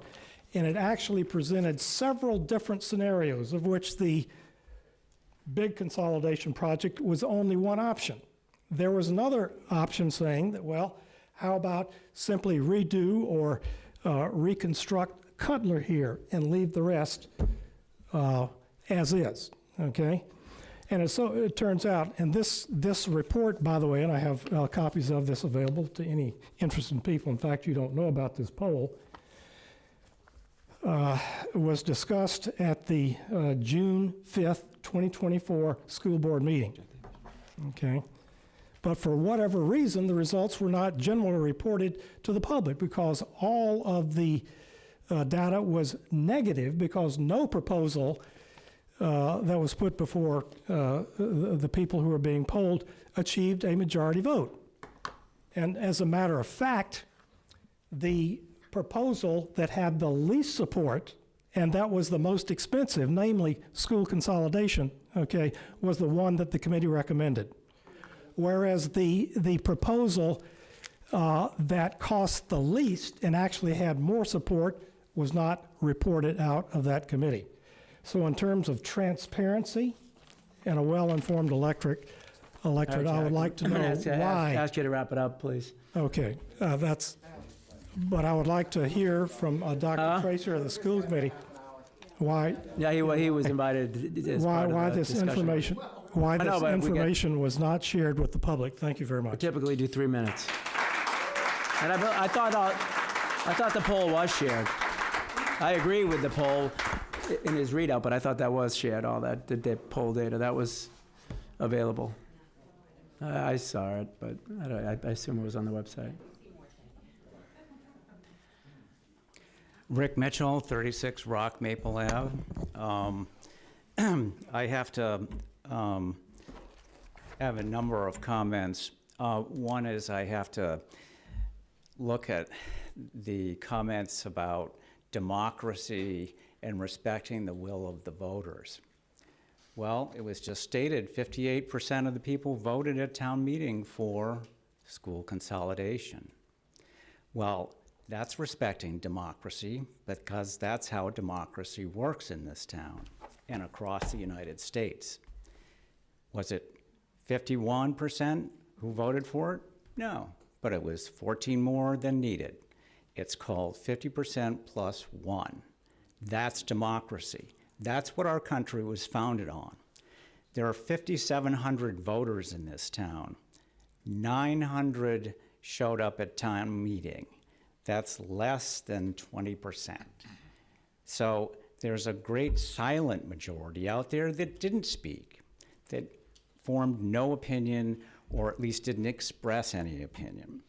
Second point, this reconsideration is somehow disrespectful. Well, I guess you haven't been around town very long, because reconsideration is the norm. Reconsideration, as was pointed out with the middle school, it took a number of votes. It's okay, let's not interrupt. Let's see if we can actually be civil to one another. So the same thing happened with the passage of the senior housing bylaw. It came back 3 times before town meeting approved it. It happened with it happened with a public safety building. It came back twice. So this is not some unusual occurrence. This is about being thoughtful, being considerate. That's my comment about democracy. For me, this whole reconsideration is about money. This is about losing the potential of $50 million from the state to consolidate our defunct and functionally defunct elementary schools. They don't work, they're 60 years old, they need to be replaced. So you all say, and I agree, $2,000 for the average homeowner is a lot of money. I'm not wild about that. I don't want to pay that, but my parents, my grandparents, they paid for my education. My responsibility is to pay it forward. I had no kids in this school system because I had no children, and I've lived in this town for 33 years, and I've paid my taxes to educate my neighbors' children. So equity is important, education is important. If we don't do this consolidation, nothing's going to happen. You know why? Because you're not going to want to pay the $50, $60, $70 million for each of the schools to renovate. And as we heard, if we decided to do that, it's going to be about a 21-year process. Let's think about the cost escalation that's going to occur over 21 years doing it one by one. You think your taxes are high now with the consolidation? They're going through the roof with the alternative. I don't want to do that. Doing nothing is going to cost a lot of money. Look at Ipswich. 7 years ago, they have a Winthrop, they have a Doinion. They wanted to consolidate their school. They had a great town debate and battle, just like we are now. They could have built a consolidated school for about 800 students for $60 million. They couldn't get to a decision. They waited 7 years. They're now in the MSB process. The estimate, when they get through the process 5 years from now, is they're looking at $160 to $180 million for a consolidated school. And that's where we will end up if we don't go for the consolidated school. Because I can guarantee the same people in this room who don't want a consolidated school, when we come back on our own and we were asked for $50, $60, $70 million for one school, we're gonna go, come on. We have to wrap this up. I'm sorry to interrupt, but it's also getting a bit personal, and I'm just feeling like we need to kind of close this down. Okay, I have one more point, Bill, and that's to the vote. So I very much appreciate if you could support what Wenham has done with their select board, what the school committee has done, and allow us to come back and have another consideration. It's democracy. So, no, I get it. All right, let's, I get it. And I would ask this, please do not bring 3A up at the June 26 meeting. They should be separate, far distanced from one another. This is a $50 million issue. it should take precedence, and I would urge that it be done earlier. Wenham is having a special town meeting on the 9th of June, which they will be talking about this and voting at their town meeting. The 26th, you get into school vacations and people start disappearing. So I would suggest and ask that it be earlier. So, and I would ask that you get rid of 3A. I know 3A was going to be the June 26th decision. 3A can wait. This is far more important for us to consider first. 3A can come at the fall town meeting. There's still legal cases going on, and we're still waiting to get some definitive answers, and we're waiting to find out what the Attorney General is going to do to us if we don't adopt it. So that's my request. All right, thank you. I do want to keep this to 3 minutes for comments from the public going forward. I mean, I don't know if you want to keep this on track, just because. Hey, Bill, Yeah. it's Ben here as well. I can't hear the people in the room, only the people at the microphone. I would request that anyone making comments or asking questions, please try to not make it personal, and please try to not group everyone together, because there's a very broad spectrum of people in this town, who have varying degrees of passion around these issues, and those voices are all important, and we want to hear from everyone. And so it's just, I think, as part of our open meetings and part of our guidelines, let's please try not to make it personal, and please try not to group people together. Well said. Hi. Hi. Thanks for letting me speak. Cheryl Thompson McKenna, 30 Tally Ho Drive in Hamilton. And I want to make some comments. You all got a copy of a letter from me that I sent over the weekend, and I wanted to enter my letter to the attention to the school committee, all the members of the school committee, and I CC'd the boards in Hamilton and Wenham, and I wanted to share that letter with my fellow taxpayers here tonight. After watching the school committee meeting April 17th, I emailed a letter to each member of the school committee and copied both the Hamilton and Wenham select boards. And I'd like to share because I wanted to share my comments to the school board with you. The outcome of that meeting left many of us grossly disappointed and angered. It's easy to fall back on revisiting and defending the years invested in creating the plan implementation as you did, the intellectual discussions and colossal millions of dollars potentially in play, packed with genuine intentions, and fall deeply in love with the Big School Initiative and a multi-million-dollar MSBA grant application. Yet at this moment, you have failed, and it's hard for all those who put in that work. Lobbying the Hamilton and Wenham select boards to ask the taxpayers to vote again to win the desired outcome from the Hamilton-Wenham Regional School District Committee and the Cutler Initiative advocates is not leading. Leading is converting a negative outcome into a way forward with new thinking, compromise, and a new renewed energy under the same laws. One of the school committee members on that April 17th meeting, I believe it was Jen Carr, she said she received double-digit emails from pro-consolidation residents after the initiative was rejected on the 5th, but few emails from no consolidation residents. And I cannot believe that I actually heard her say that, because why would no consolidation residents need to email the school committee in advance, asking you not to nullify our vote? How would the opposing taxpayers know that a call to action is necessary after voting no? Think about that. Think about that.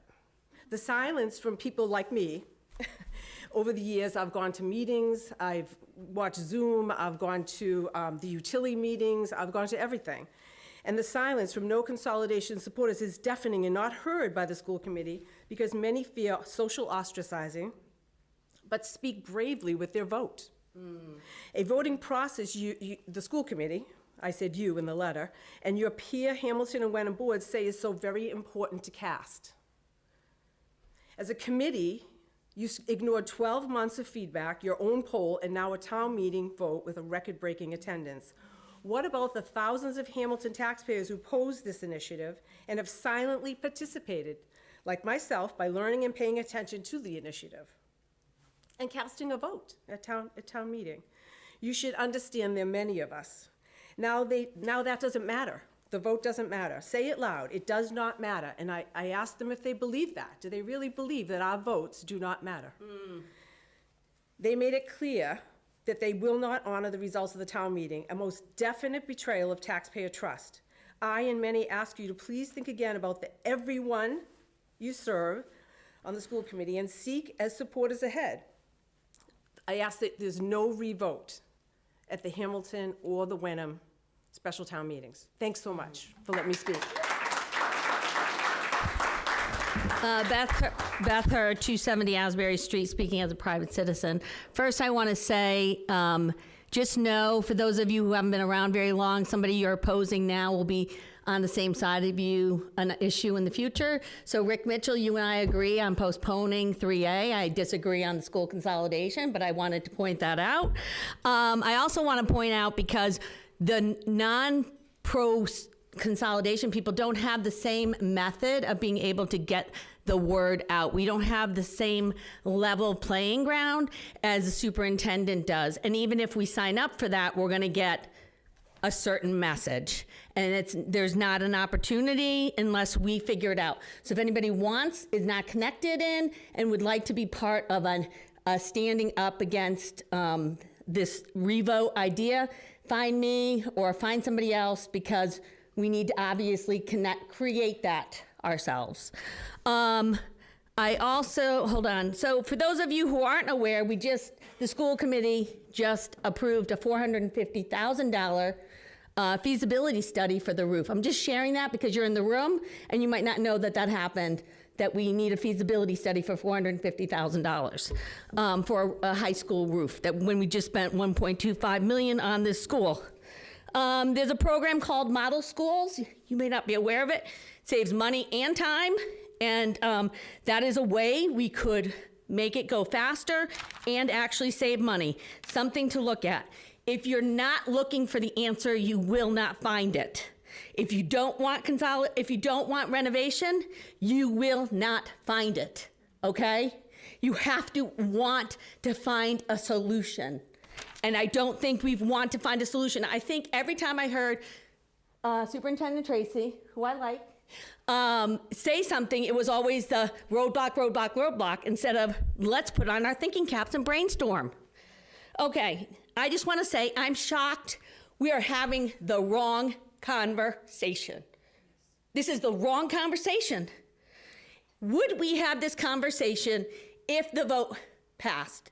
2 votes failed. I don't care if it's 50% or 2/3. That's the rules of the game. So 2 failed, 2 passed. In the olden days, from a past town clerk, you would never count the ballot vote. Okay? So just so you know that, I don't know when that changed. I am shocked we're having this conversation, because if I came to you and the vote passed, would you spend 1 second considering a revote? I think no one here would expect the select board to consider a revote if it passed. We would have taken it and said, we played a fair game, end of story. The fact that it is not the same rules on a revote is horrible. I mean, I'm embarrassed.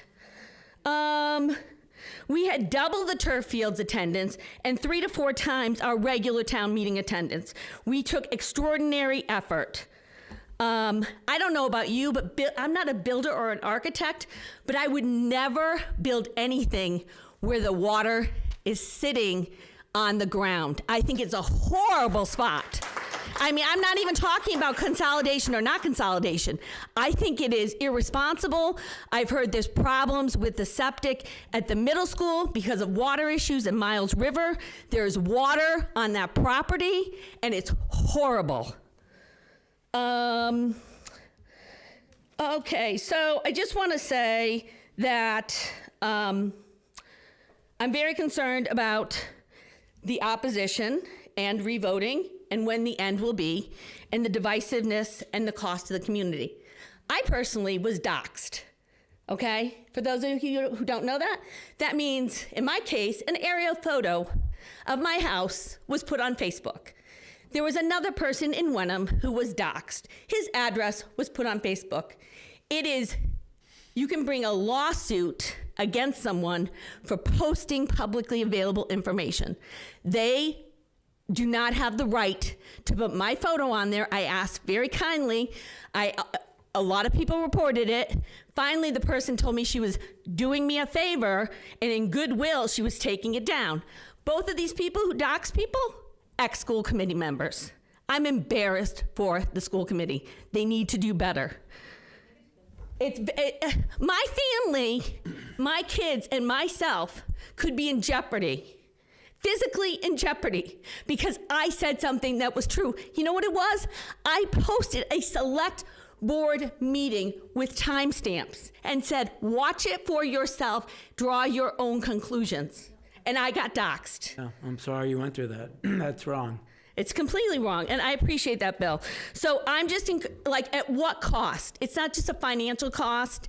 There's a cost to the community. And I see there's not a lot of signs out anymore. I feel like let's move forward and heal. And I think we saw that the citizens petition had some momentum and was passed in Hamilton, and I think there's a lot of people in here who will work very hard to get a renovated school in place. So thank you for your time.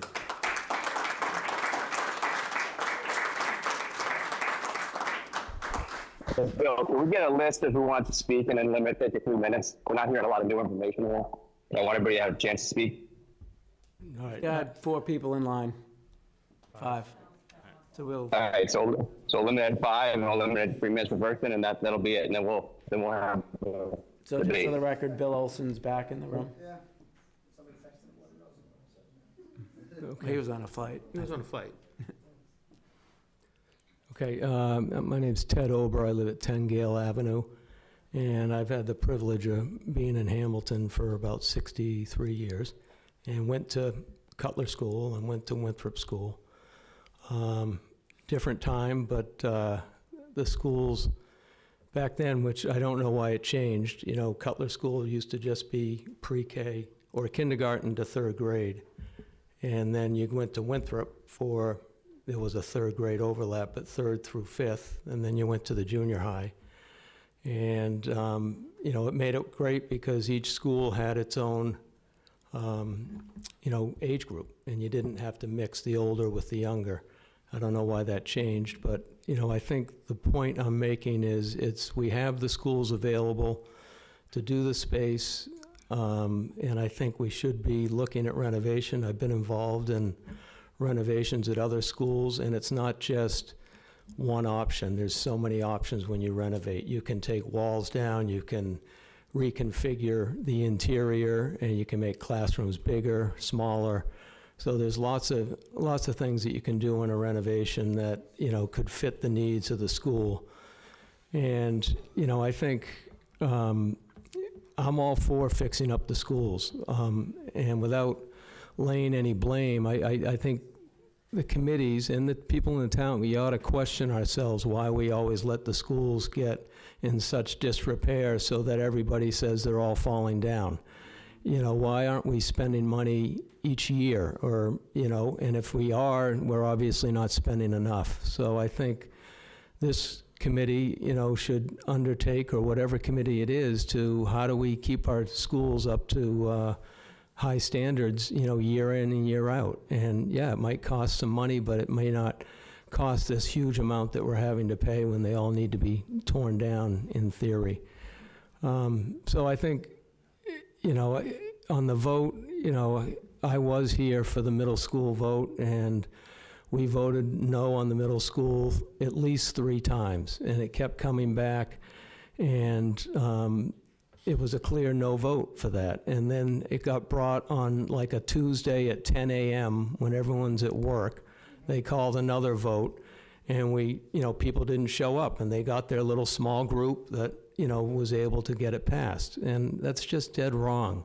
When you vote, you vote once on something, and that's it. And, all the politicking ahead of time should be done. I think there's been a lot of this. I think I came to the meetings over a year ago, and said at that time, why haven't you come to the town before you're spending all of our money, the $1.5 million? Why didn't you come to the town and find out whether the citizens wanted to renovate or consolidate into a bigger school? That's a simple questionnaire or a vote that could be taken. Once you know the town people's will, then you can move ahead and spend the money appropriately, not sit there and, because we told about a year ago, we said, you're going to do all this and it's going to get voted down, and we've wasted all that money and time. So, I think it's something that you should consider, go back, find out what the people want. But what they did vote is they don't want a big, large school that Okay, covers. so I don't mean to cut you off, but you got a couple seconds left. You want to wrap it up?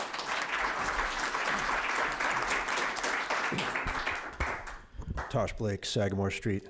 First, I'd like to also second Beth Hearn and agreeing with Mr. Mitchell about postponing the 3A vote. I think it would be way too early to vote for it in June, and there's all this stuff up in the air.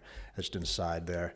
At the town meeting vote, when the vote came up, I spoke. One thing I noticed is there were a few educators who spoke of needing more space, more room, especially for special ed students and stuff. And I was thinking about, since the schools need more room, it's kind of odd that we're, like I said, it was a real estate question. We're giving up, or trying to give up, one site for a school, Winthrop, which is a fairly large site. And as we know, the town population could expand given things that may happen with 3A or just other, housing expansion, whatever. So we may actually need the space for expanding schools on both sites. And I think it's pretty short-sighted to just say we're going to consolidate on one site, which you can't really expand laterally because you're going to have parking space and all that on that one site, unless you want to build a skyscraper. So the renovation plus expansion option, I think, should be kept open, and we should postpone putting this on a warrant to try to revote for, in addition to the reasons other people have said here. It's just kind of not a fairness thing. But just for the sake of prudence for the future, we might want to actually keep both of those sites open for education, for schools, because we may have a lot more school children in the future, possibly. And that's the plan for the state for our town, to expand its population. So it's odd that the school committee has not, I don't think to my knowledge, discussed that aspect of, maybe Mr. Tracy could address this, what happens if the school age population expands and we run out of space. So I think just for a space consideration, renovation plus expansion might be the smartest thing to consider and discuss before voting. So I'd say we postpone the vote for that. And another thing Mr. Tracy brought up, which is interesting, and maybe there's not enough time here, this forum, but in a future community education forum to do, is he mentioned special ed students, I think, that are being brought in from outside the community, or you mentioned something like that. Correct me if I'm wrong. Bringing back our students that go to out-of-district placements. These are residents from here. Okay, so now they're coming from outside. Okay, good. I was just wondering about that because I just thought we might have been manufacturing problem. Okay, so yeah, we want to, of course, educate our students here of all abilities, but probably the smartest thing is to expand where we have, because there's plenty of open space and plenty of footprint with both Cutler and Winthrop. I know it could be onerous to have renovations going on when there are children in school, but it can be done. And I think that's something that this committee may, in fact, vote for. I know people are also concerned about budgets and things like that, but if it's cheaper and keeps the small schools, relatively small, that people want, that might be something that the school building committee could get passed in the future. Doesn't look like you have the numbers to pass this consolidated thing any time now in the near future. Even if you take 2 or 3 more votes, it doesn't look likely. So I would say maybe postpone it and try to discuss this further. Thank you.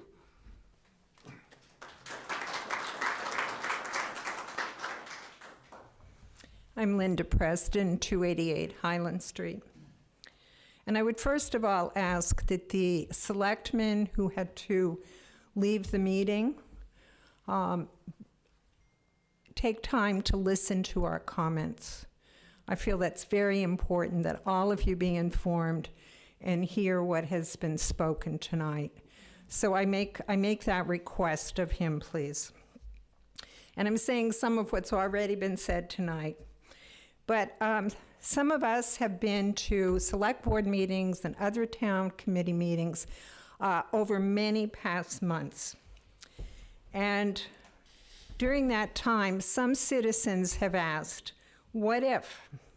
What if the town meeting vote on April 5th does not get the 2/3 required vote necessary to approve a new consolidated school? And this was asked, as it's already been stated many times, we have the history of the middle school, where the vote was not accepted round 1, not accepted round 2, and ultimately on the third vote, on a weekday morning, the middle school was passed through against the initial vote by the citizens of our town and against our will. The question is now, here we are again. And at those meetings over the past several months, we were told, oh no, that's not going to happen that way again. And that's the essence of what we were told. And Superintendent Tracy said at meetings that the decision was up to the people of Hamilton to vote. And you can attest to saying that. Well, our citizens did come, and we did speak, and we said no on April 5. And yet, if you stayed to the very end, before that town meeting was adjourned, the chair of the select board said out loud, so we could hear it way up back, she brought up the idea of a revote that very day, with the intention of not accepting the vote, potentially as was given that very day. And in due respect, I have to say, what part of no doesn't our town understand? We voted no, we spoke. And then why did we go to the ballot box on April 10 to vote for funding a school in 2 towns that both rejected the school? Is that logical? So again, I come back to democracy, namely to keeping the vote, either way it went, and accepting it, which I would have done, which many would have done. But to go back for a revote and to not accept a no for an answer is not true democracy. And I hope you understand that. If this is the process of democracy, it is tragic indeed. And I'm thinking to myself, what kind of a model are we setting for teaching our children? We're talking We're about over our limit teaching, here, we're so we talking can about school. give you a few What seconds to kind wrap of it model up. is this? And so as I close, I ask you, passionately from my heart, to do what's right and to vote no for a revote, rather than accept pressure to change a vote that's already come through, and to consider other options mentioned tonight and more, put them all on the table for both our children and all the citizens of our community. Thank you.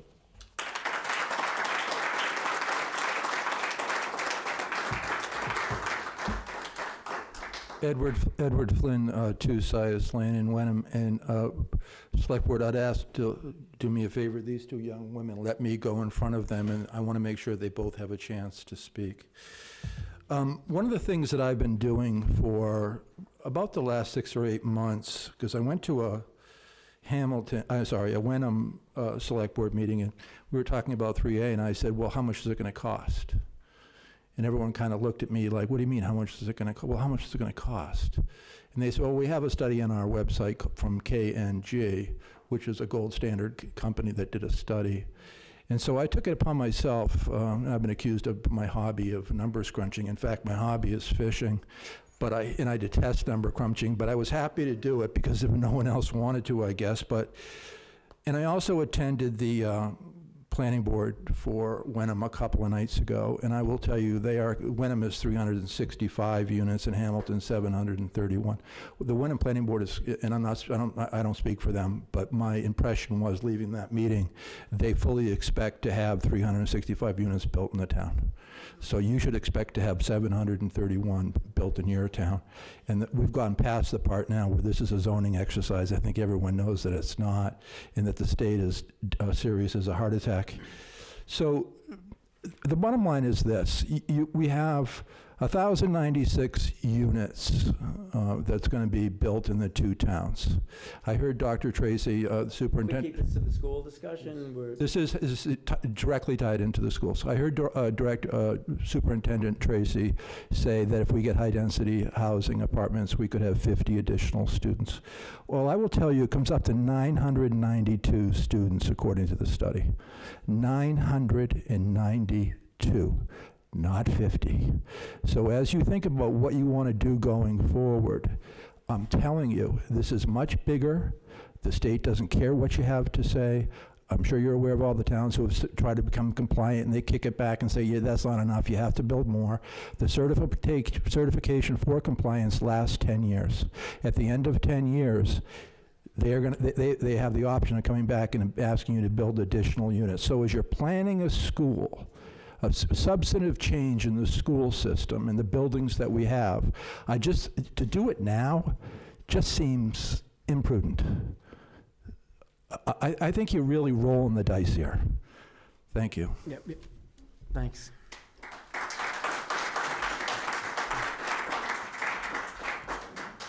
Good evening. Can you guys hear me okay?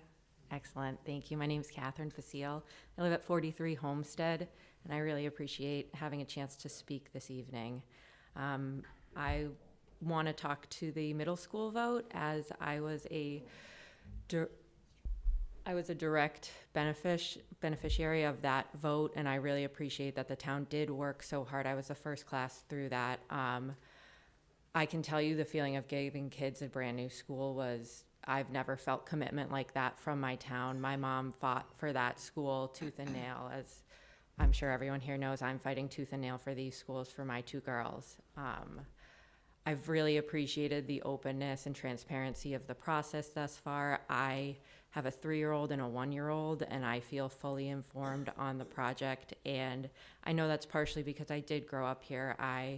Even with my 10 years spent in Boston, I've been a resident of this town for over 20 years. I've seen it change. I know it's scary when things are happening, and some people may think the character of this town can somehow be lost, but that's very far from the case. This is a very dynamic and robust town. These two communities that come together in this school district, I just don't think a change such as a school consolidation could hurt that. I think, if anything, it would bring the children together more, and I really look forward and hope that's the case.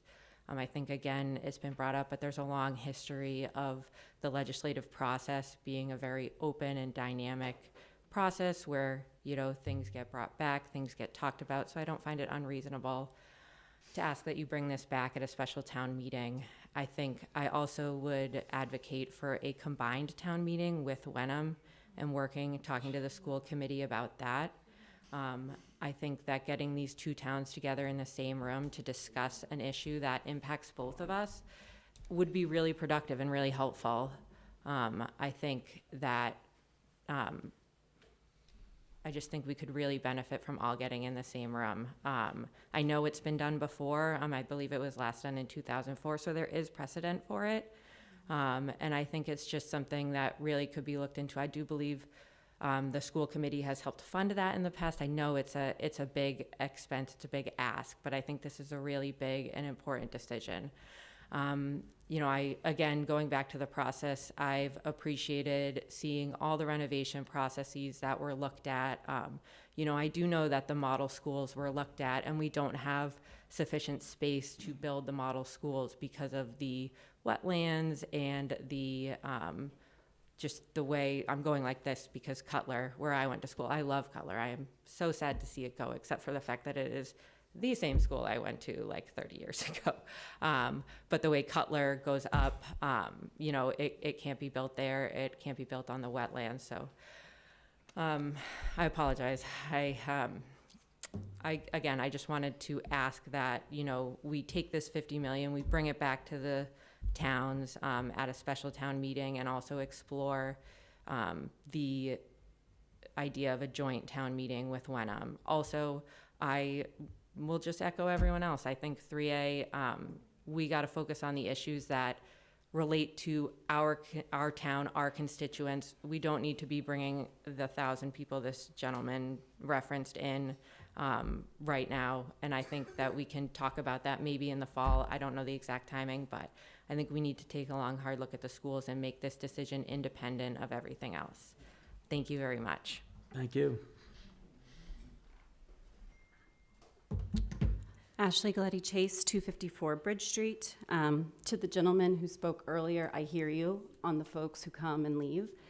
I have attended town meeting every year since I moved to New England 10 years ago in Marblehead, and here I've attended every special town meeting except for one, and I stay till the end. I do think it's a respect thing to stay through and vote on everything, so I just wanted you to know that. So I just want to say, I do have a 4.5-year-old. He's going to start kindergarten next year. I think it's really easy to pigeonhole somebody as you're just voting on this because you have a kid who's going to be affected by it. I'm actually fiercely advocating for this because I'm worried about my taxes. I really, really believe that the renovation plan in the long run is going to cost us more, and I am severely worried about that. I work in education. How we deliver programs and the way we address needs has fundamentally changed in recent decades. I've said from the very beginning, I've gotten out of my introverted bubble to put myself out there on Facebook. I don't like it. My legs are still shaking. Thank you. But I keep coming back because I want people to have real facts and have their eyes wide open to what we're actually talking about. I want to highlight, if we were to do a renovation within the existing footprint, right? That's what some people are advocating for. What our spaces actually look like and how undersized they are for our needs is real. So I want to name a few of those. Our gym is 50% the size of the standard, 3,000 square feet versus the standard of 6,000. The music room is 30% smaller than it's supposed to be. The media center is 46% below the standard. It's 1,297 square feet versus the standard of over 2,000. Our special education classroom is undersized, and it's supposed to be the same size as the general ed classroom, as it is comparable to that. The kitchen is half the appropriate size, 800 square feet versus 1,600 square feet. One of our kindergarten rooms is almost, 25% below standard and doesn't even have a toilet room. When we're talking about this, including a modular wing that was designed to be temporary, as many experts have told us, we don't have the space to expand. We have to do a renovation and addition. And when we're doing a renovation and addition, we know those estimates. They are costly, and we don't know what the reimbursement rate will be. I know that. But over 3 different projects, that is going to add up. The initial estimate for the reno ad for Cutler alone was around $100 million, and I think the last number they had was somewhere around $114 million. So I'm very concerned. All of the space constraints I just labeled doesn't even take into account that we don't have intervention spaces, breakout rooms, offices. I think we even mentioned on an open house that there wasn't even a space for faculty to eat lunch. That is a dignity issue. We cannot do it within the existing footprint and do it well. We would be pouring millions of dollars into an old building that still will not meet the needs of our students. I do not think that is a fiscally responsible approach. That is what I am concerned about. Thank you for reconsidering this as the school committee has put it forward to you. I think $50 million on the table is a huge amount of money for us to not see the legal process through to do a revote. Thank you.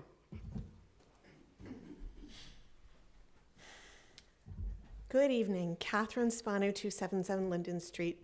I just want to echo what some of my predecessors have said. I support the school committee and the select board should you choose in bringing this forward for an additional vote at a special town meeting.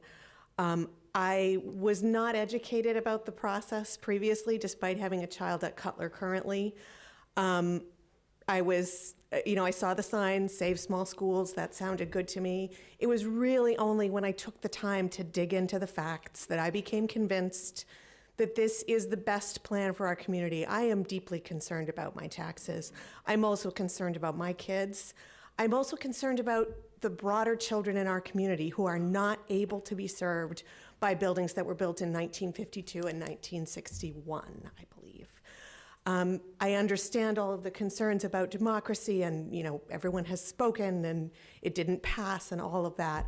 But I would very much support the select board in moving forward. And I would just like to add that I think, although it passed by a slim majority in Hamilton at the election, I think that the elected officials that the town voted for and the results of that portion of the election speak to the broader support of this project. I'd like to thank everyone who's been involved in this, and I know there's been a lot of time spent on the issue, and thank you all very much. Jeff, I think we cut the line off about 10 people ago. Like a minute each or so, just to. Sure. So I'll try not to rehash everything that was already said. Again, I'm not for consolidation, and I think that Eric and others know that. Nothing's changing. We already voted. And that's holding the time and the money over our heads that are anti-consolidation is unfair, because they knew 9 months ago it was going to fail by their own polls. So it's unfair to hold that over our heads.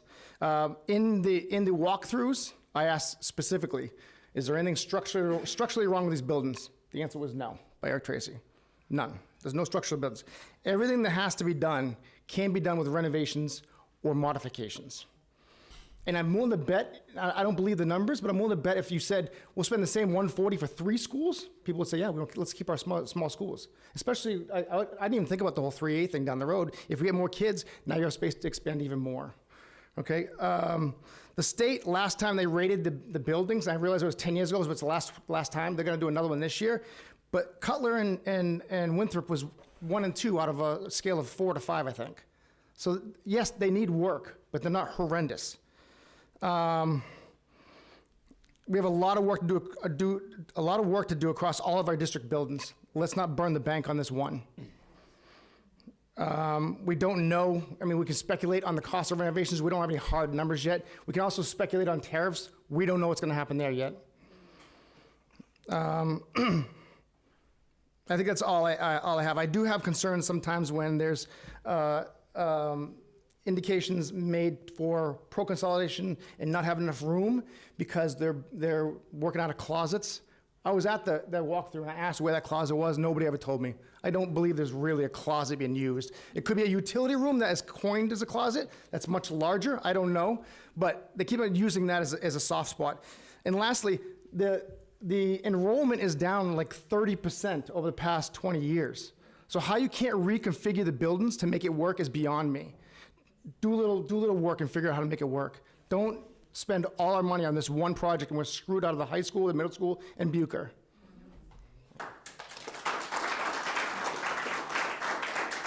Hey, Bill, we're beyond our 5. What are we going to choose to do here? I just want to say, my name's Susan McLaughlin. I'm from 34 Park Street. I emailed each one of you on the select board. Would you please add that letter to the record? Yep. That's it. Just to that, had somewhere around 70, there were a couple more after count today. There were 70 or so emails from people on both sides of this issue. They're all recorded. All the select board's been copied on them. They're all here. They'll all be entered in as part of the record. It's about even. It's a little more to one side or the other. I won't say which side, but it's over 70. So, Eric, anything to add on model schools? That was brought up several times in the discussion.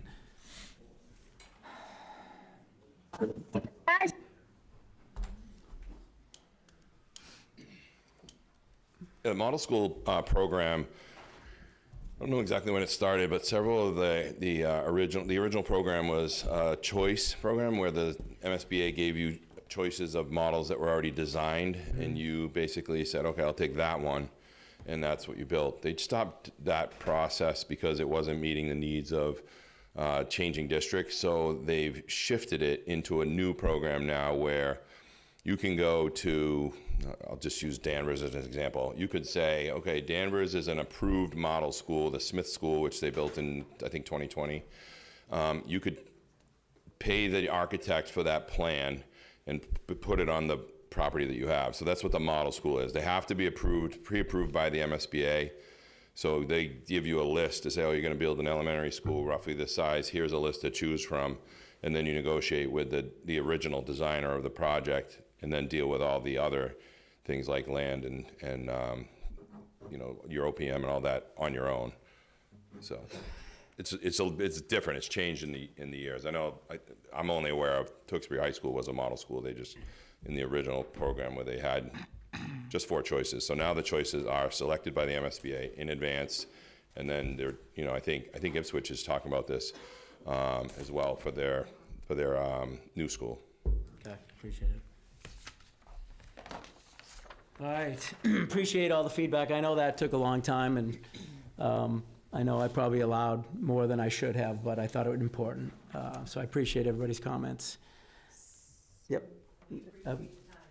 You're welcome.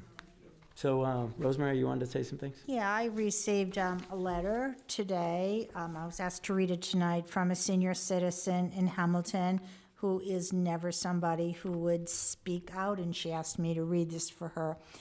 It's from Mimi Fanning, and she's a prior town clerk, and her letter, short letter, reads as such. To the Select Board, I cannot sit back any longer. I must state my concerns. I have received calls and spoken to a few of the seniors. They now feel, why vote if it will be brought up again and again until they get it right? This does not mean we do not want the best for our children. Education is very important, but let us go back and see if there might be a less expensive solution. There are still a few of us that were born and brought up here and would like to be able to stay.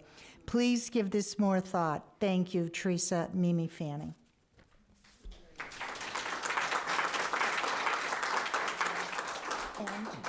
So And they're just procedurally, Joe. Oh, sorry, Rose. I thought you were done. Sorry. Okay. I just have 2 other things that I wanted to mention. So in terms of all the letters we received, I was very impressed with the number of signatures on the petition.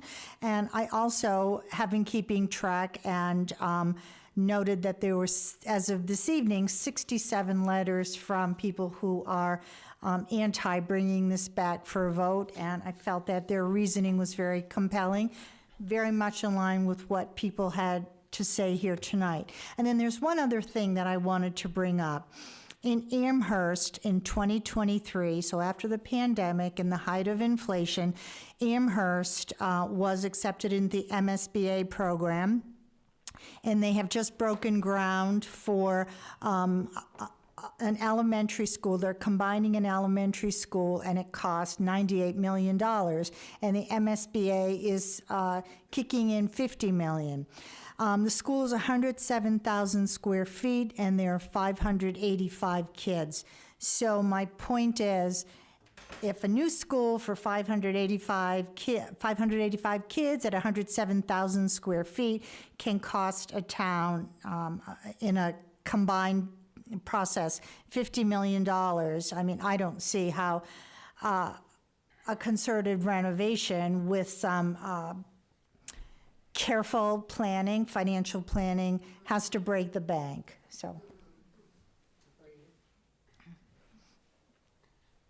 Okay, so with everything we have in front of us, all the thoughtful discussions that we had, does this board feel like they are prepared or have enough information to vote on this? Is there any asks or reasons we may want to learn more or understand better, a game plan on what the school might bring that would change? I just want to know procedurally from Joe and Bill, what we're technically voting on tonight, and then what further votes we would need to have to put it back on the warrant.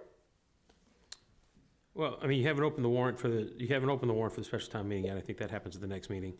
So procedurally, you wouldn't have to do anything tonight, but you could. It's up to the will of the board if you wanted to take a vote based on what you heard tonight, and tell yourselves that you want to include this on the warrant when you open the warrant, or you can wait until the meeting that you open the warrant. Okay. So my opinion to the board is that we cast a vote tonight just so we can see where we stand. I think I'd all like to vote. So my opinion is that, is that I appreciate the passion of tonight's discussion. I heard a lot of stuff about unfairness. And I guess what I'd say was that we live in a world of a majority, and the majority of people in our town have voted for this project, for the board, for the school board, for the select board over the last month. Everything is passed by a very strong majority. We're one of the few towns and cities in Massachusetts where you actually need more than 51% as we're a regional school district. We created that for ourselves, and it's right, wrong, or difference, and created ourselves. So my opinion is, in terms of being fair, I think it's fair to our community to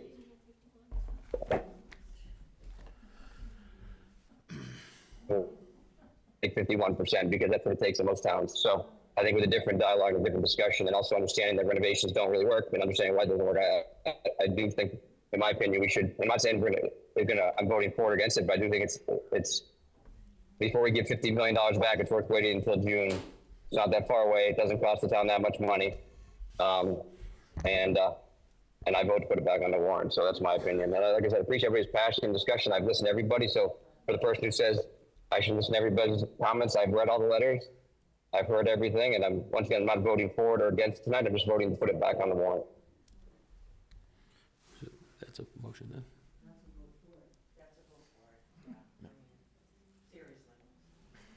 Does any other select people want to speak before we go to a vote? Yeah, Bill, I'm just going to make a quick comment before we can move to a vote. But, I agree, and I appreciate all the comments here tonight. I appreciate all the emails from folks that are supportive of the school and the folks that are not supportive of the new school. I read all of the emails. And I think it's important to think about, this is not an easy position for any select board member to be in right here, because we have a number of people that feel very deeply on a particular issue, and they're deeply divided on this. And we do have a regional agreement that requires 2/3 vote for these types of debt exclusions, and it is very challenging to get that type of 2/3 vote. But we also have to understand that we do have, from 4 different votes across Hamilton and Wenham, at least a slight majority favoring this. And no matter what decision we make here at the select board, whether we vote to not put it on there or we vote to put it on there, there are going to be people upset with that decision. So that's that. So that's the the constituent piece of it. I did ask Joe about the legality piece of it, and I know people feel disenfranchised about that, and I respect that opinion from folks. And I want to make sure that if we do put this back on, that this isn't something that we're not doing as some sort of skirting around the law. It's actually something that has been so often brought forward that the Mass School Building Committee has guidance on it, that they actually say this is a common process when you're going through these types of votes, where they actually have multiple other districts that have gone through this. So the last piece I would speak to is just around sort of one of our roles as a select board is doing what we think is in the best interest of the town, in addition to listening to the constituents, in addition to all of the other things that we do. And having been involved in this process for a number of years now, looking at all the data, looking at all the different options, what the costs are, what the logistics are, I think we have to do what we think is in the best interest of the town. And I think by bringing this to another vote to see if the town would support this is supportive of that. I understand that, but I think, in my opinion, I think it makes sense. Let's be respectful of the person speaking. So in my opinion, I think that's my opinion. I think that we, owe it to what's in the best of the town to bring this to another vote to see if we can reach that threshold.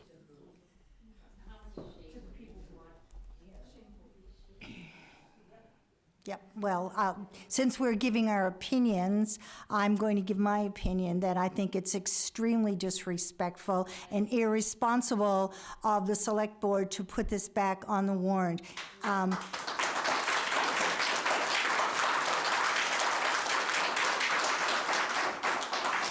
It undermines the faith in our local government and the democratic process. The people have spoken. I don't care if it was 57% or 57.5%. We have an obligation to fulfill the rules and law that we have been promised to abide by. And I think there's no other way. In fact, one of the letters that we got today, there was a woman who said, in the last couple of days who was for bringing it back. She said, well, let's just put it back on and see if we can do better. I think that's the wrong approach. I think that citizens deserve to have their vote respected. And as some of the other folks in here said tonight, if it was a yes vote, it would not come back. And I feel very strongly. So if I was to vote, not that anybody's asked my opinion yet, but if I was to vote, I would strongly vote against bringing it back and voting for a way forward that brings in our community, and we figure out a way to renovate our schools that is not going to break the financial backs of people like Mimi Fanning who can't stay in this town.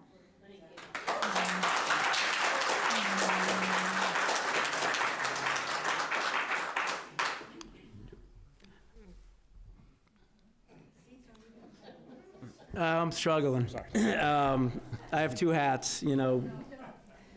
Clearly, the town voted. Clearly, we have a list of signatures. A lot of effort has gone in this, and we had a vote. We also have a precedence in this town where things have come back for votes, whether it was a year or 3 months. Town hall came back. Town hall came back in a different form each time. Can everybody please allow the board to have a conversation? Yeah. I think everybody's been given plenty of opportunity this evening to speak and not be interrupted. I think the board deserves the same respect. So where the other hat I wear is fiscal, and I know we talk about breaking the back, and we talk about, you know, taxes and the affordability of it all. We've talked about a lot of things, but I focus in, you know, with my day job of the fiscal responsibility. And I honestly believe that avoidance or delay will cost this town a lot more. And that's where I struggle. I think if we try to attack this one school at a time, you know, with the escalators in costs and what we need to do for compliance and ADA and all the other issues the schools have, the schools are an essential service of this community. And I think they haven't been well cared for, and I think there's a heck of a lot of money we're gonna need to spend on them.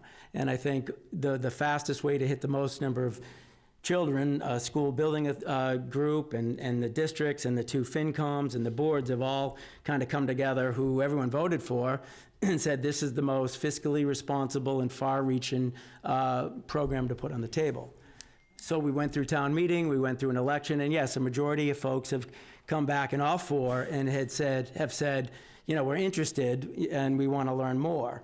You know, can we get to a 2/3 vote? This is where I struggle. You know, my effort here isn't to get to 2/3, is like, are there unanswered questions still out there, you know, that the school are going to bring forward? I don't know if the school has a game plan that says between now and a potential, you know, summer meeting in June, those questions can be answered, whether it's, you know, the whole theory of 3A, and this was a conspiracy from the beginning, or, you know, is it more expensive to build and maintain 3 schools versus 2, and is the area suitable for traffic, for septic, for water? Model schools, is that a solution? Have we vetted this out from a renovation, you know, from the 4 walls to give the, you know, fair space in the middle, you know, and not just keep the size of the rooms? You know, is there something we will learn between now and June that might change the minds of the voters? That transparency is warranted and needed, you know, for everybody to make an informed decision, because I don't want to go down a path and then every year in the next 10 years, we're going to go up, you know, even more. So I struggle. But the will of the voter did happen on April 5th. So I don't know. I mean, I'm not one to kick the can down the road either. So if we take this to a vote, I'm going to make a vote either way, but I'm struggling with this one. Because fiscally, I think, you know, the right solution has come forward, you know, but I don't think, you know, we have a policy and a rule in town that says 2/3 vote. That hasn't been met. So I don't know. I don't know what. Yeah, I mean, Bill, that's the issue, because only on this vote, right? 2/3 votes are very bit. There's not a lot of things we vote on in the town that are 2/3, but we had 7 votes in the last month that were pro consolidation. Both select boards were voted pro consolidation. School board was pro consolidation. By 50, reopen it, because we had 7 votes that clearly were majority to keep the issue open and keep the discussion going a little bit longer. So how do we do that? Or is that just kicking the can if we try to keep it? What's that? No, I'm saying, sorry. No, I'm saying that it's not kicking the can. If we just put it back on the June warrant. This thing's done by June. If it passes, it passes. If it doesn't, then we move on. Well, that's what we said this time, too. No, it's not. But I think a lot of people thought it was a 51%. I thought it was 51% because that's what our town council told us 2 weeks before the vote. So there was some miscommunication even on my end. And some of the parents couldn't come. They sent one parent out of two because it was during the middle of kid activity day. So it's The other big difference talk about fairness. The other variable here is, state funding, right? Do we just say, okay, $50 million, off the table and we start over?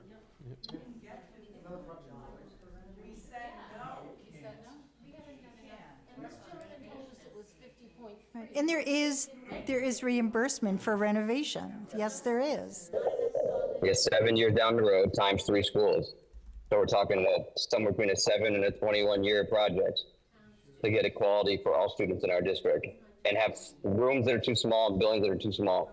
Actually, the but once again, we're not voting on renovation or not renovation right now. We don't even have a renovation plan. We don't have a pro-renovation school board. So we don't even have somebody who wants even to embark on that effort right now. So that's what I'm saying. It's worth, while we have a pro-consumption town at 51%, we put this to vote one more time. Then if it doesn't pass, we got a lot of work to do before we figure out what the next steps are. But I'm not willing to kick that can down the road until we already have the vote on the books. We already have the money from the state. We already have the date by the state. Everything's aligned. And we voted 7 votes in the last month to keep this discussion open. So I don't know, Bill, I think we should call a vote amongst the board. And once again, we're not voting on anything other than just to put, And so what happens? to do a litmus test to open the warrant up next week. Bill, so what happens if this vote passes? Then do we do 2 out of 3? I mean, honestly. Rosemary, I hear you, but this town has so many. I've been on the board for over 10 years. I'll send you a list of everything we voted on more than once. Positive, negative. We both things negative, we turn positive. So the argument doesn't stick water with me that once we vote on, I mean, your kid fails, you tell them not to try again. I mean, I don't understand this bad parenting. It's just none of that holds any water with me. I think that we have a great opportunity here, and we have a community that's strongly behind it by 51%. And just because we've had 67%, because miscommunication, we should allow that to play out. We're discussing now, so that's my opinion. We're not taking any more comment, but unless it's something new. This is the second chance because we told them last year. Back So and the forth, revote was on April 5th. Right. That was the revote. Hey, Ben, did you have anything you'd want to add or thoughts on tonight's discussion or next steps? Yeah, I think, the points around the form of the school committee, that they have, been voted into office. They've worked with the school district to put forward a consolidation plan. I'm struggling to see the path, in practice of how we go from where we are right now, the costs ahead of us. I don't have a clearly articulated path from where we are to how would we entertain the renovation expansion solutions. It's just really not clear to me of how and when that would materialize.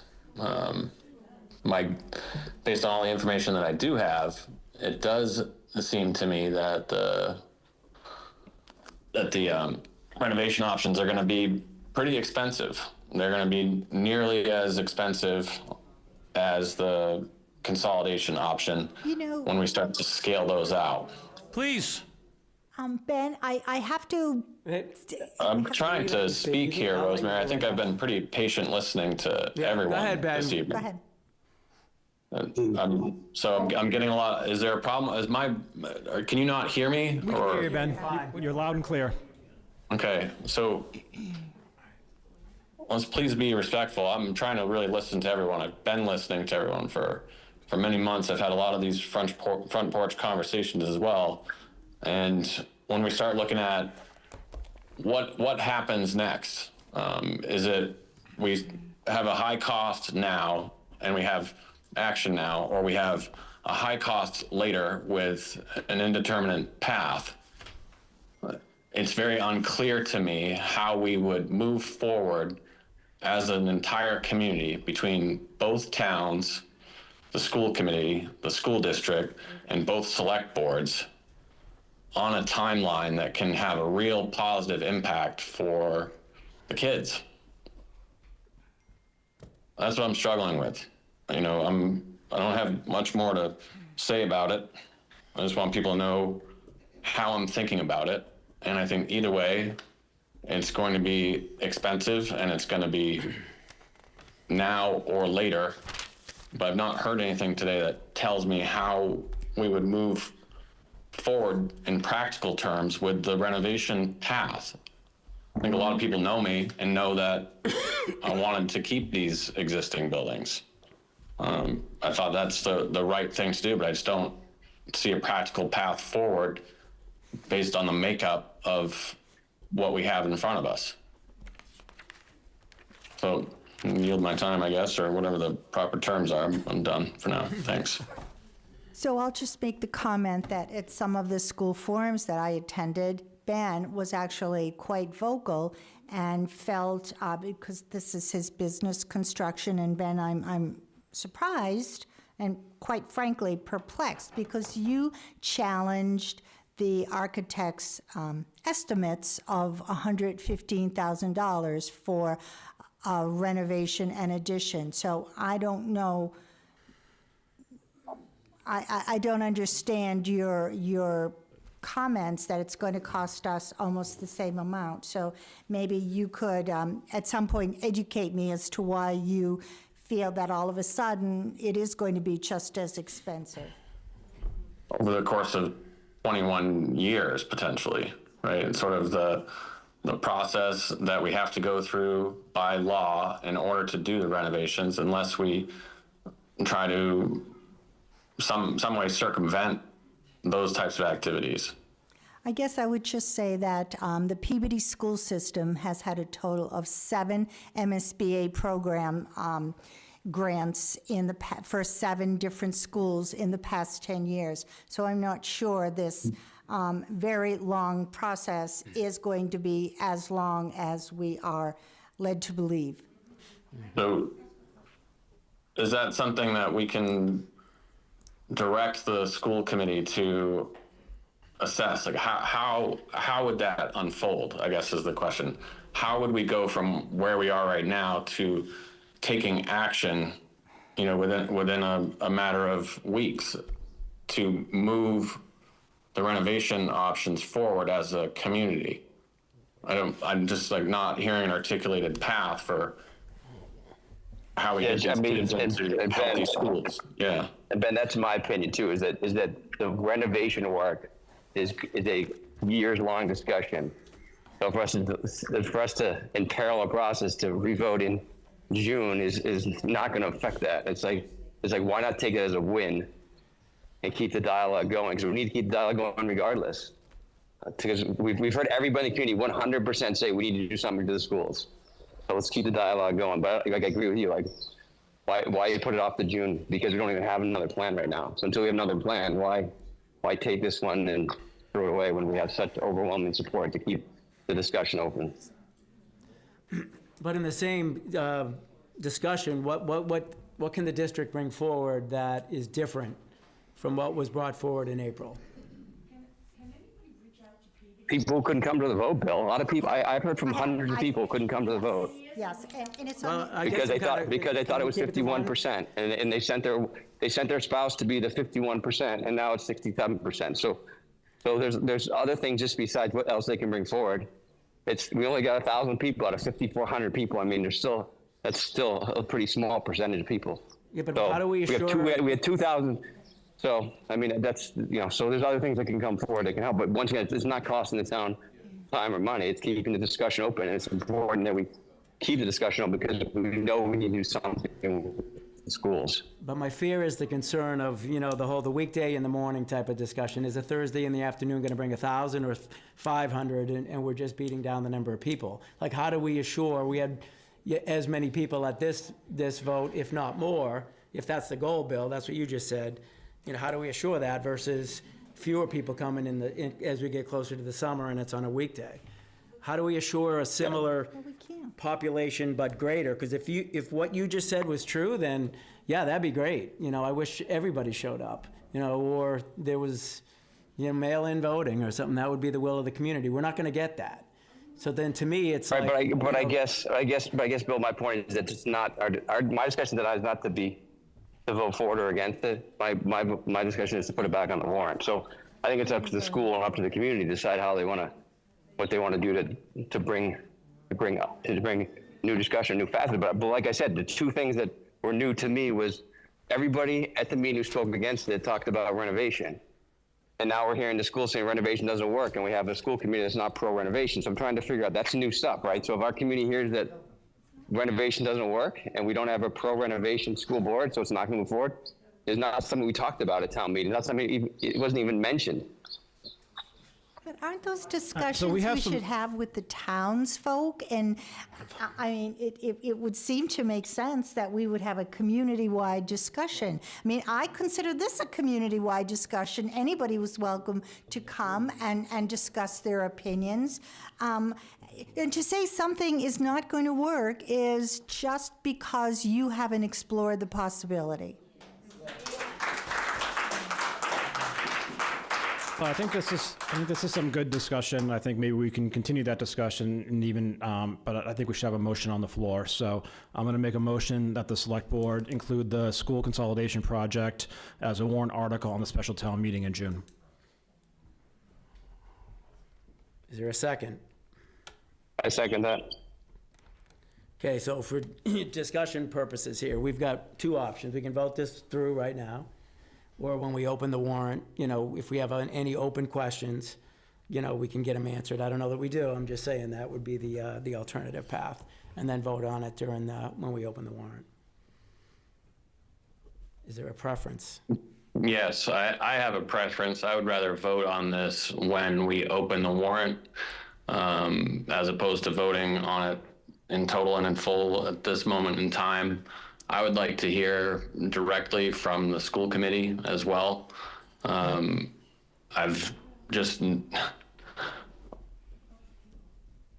clear to me, I think, Mr. Wilson, Bill Olson, you articulated it well around what's our path forward, for the next year. If we wanted to pursue the renovations, who pays for that, or is this all then on hold for an entire year? Because it sounds like that's what we're really choosing, is kind of like putting this entire effort on hold for at least a year. But I don't disagree. That's not the question at hand. To be honest, yeah. I think we're not here, we're never going to resolve a renovation option between now and June. The question in my mind, is there any new information or open questions from town meeting that the school district can deliver, to us through a series of meetings or discussions between now and then and on the floor during a meeting like that, that's well attended, that might change the mind of a voter? Are there unanswered questions that we didn't discuss on the consolidation? That's really all we can impact right now, that vote. I don't think we'll solve, if we try to go wide and talk renovations and get costs out, I just think nothing gets done. On a vote, everything, I think the only thing on the table, correct me if I'm wrong, is do we have enough information now? A vote was made, I think, on the information we have. What's coming to us between now and June and along the way that might change people's mind? I've heard things like, the cost to maintain 3 versus 2. I've heard things of operating expenses along, down the road. Are there synergies? Are there cost savings? I've heard the 3A conspiracy. I've heard, the cost of just 2 new schools at a time, or the consolidation. But honestly, right now, I don't feel like even extending, I'm going to get any more information from the district. So unless I have kind of a detailed roadmap plan of here's what we're going to do between now and then, that will influence somebody's vote. So I don't know. Yeah, Mr. but I don't know if that's what you should be voting on, Bill. I mean, you're voting on whether or not you think you can be convinced, right? I don't know if That's what all these it's not, I think folks we're here are voting telling me. right. I think what you're voting on is whether we think the town has the right to keep the discussion open, right? And so I think in my opinion, you're 2 steps ahead of where we need to be. I mean, like I said, I heard everybody who's spoken about this consolidation has spoken against it, not because they don't want to spend money on the schools, but because they think we can renovate.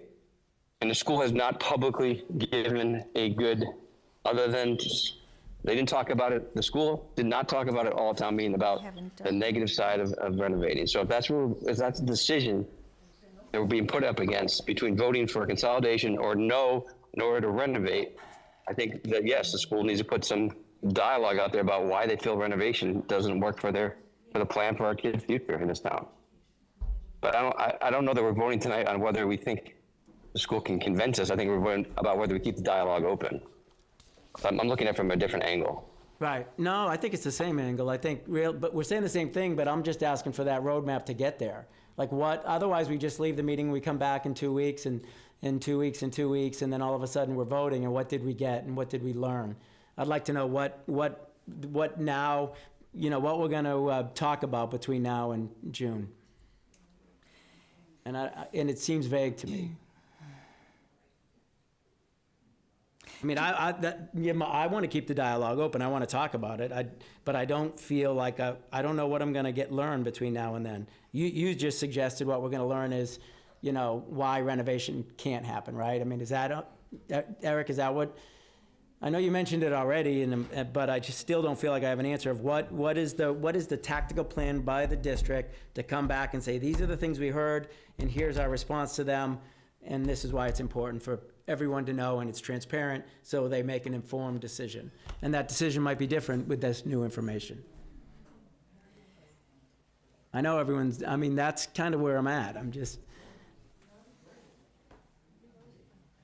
because right now I'm with you. I'm like, I gotta know what we're gonna learn between now and then. I think you answered your own question where the school committee, again, will watch this meeting and go through all the information and then try to dig into where people are at. I think that's really the only option that's on the table is the consolidation. Right. That's just how the MSBA program works. You go from, we went from 14 options down to 1, chose that one to move forward. We'd probably be having, a different conversation a year from now if we said, okay, let's not move forward. Let's stop right here. That puts us in a situation if we want to keep working with the MSBA to apply again in April of 26, which is when they open their window, and then get a decision in the fall of 26 on whether or not we're in. If we're in, then we start the process again. If not, we go back the following April 27 and file another SOI. So it's just a matter of when you get pulled back in, and then you go back in with eyes wide open.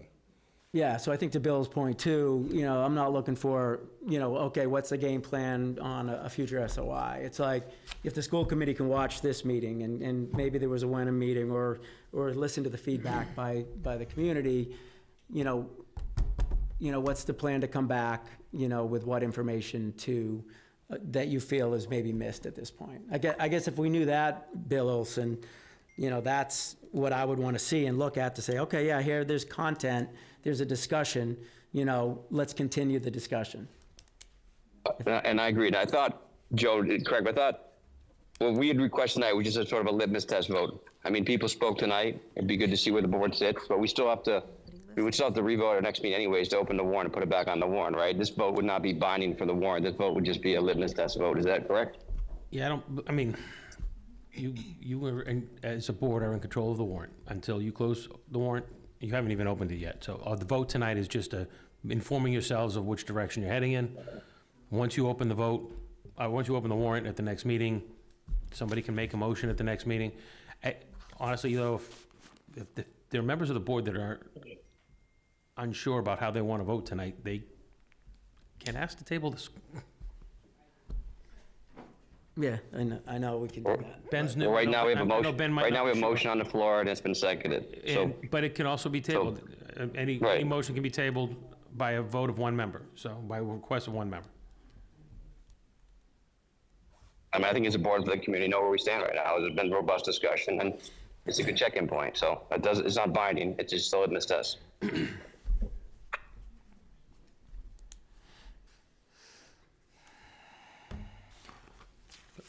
So I would say that either, so then you should probably take a roll call vote on the motion that's been made and seconded, or table it. Those are your options I'll table in this it. discussion. How about Motion to table.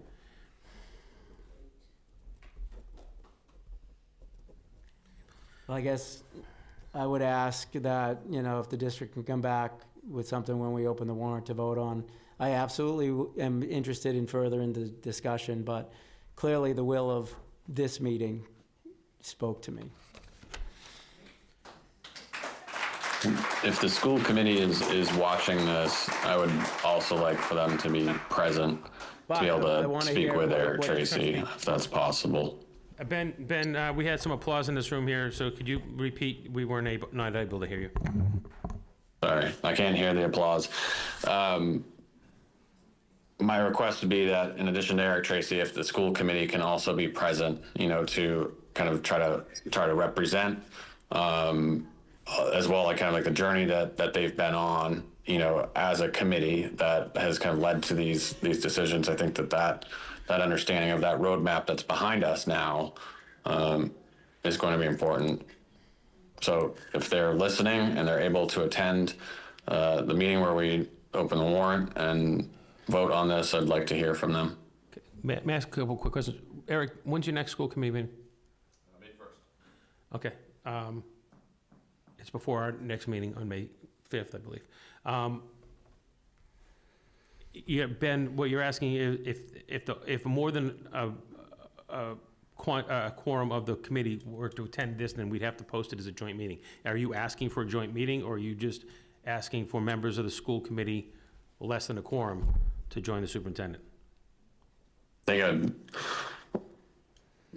probably less than a quorum sounds reasonable, given the timings of all this. I just think it's important.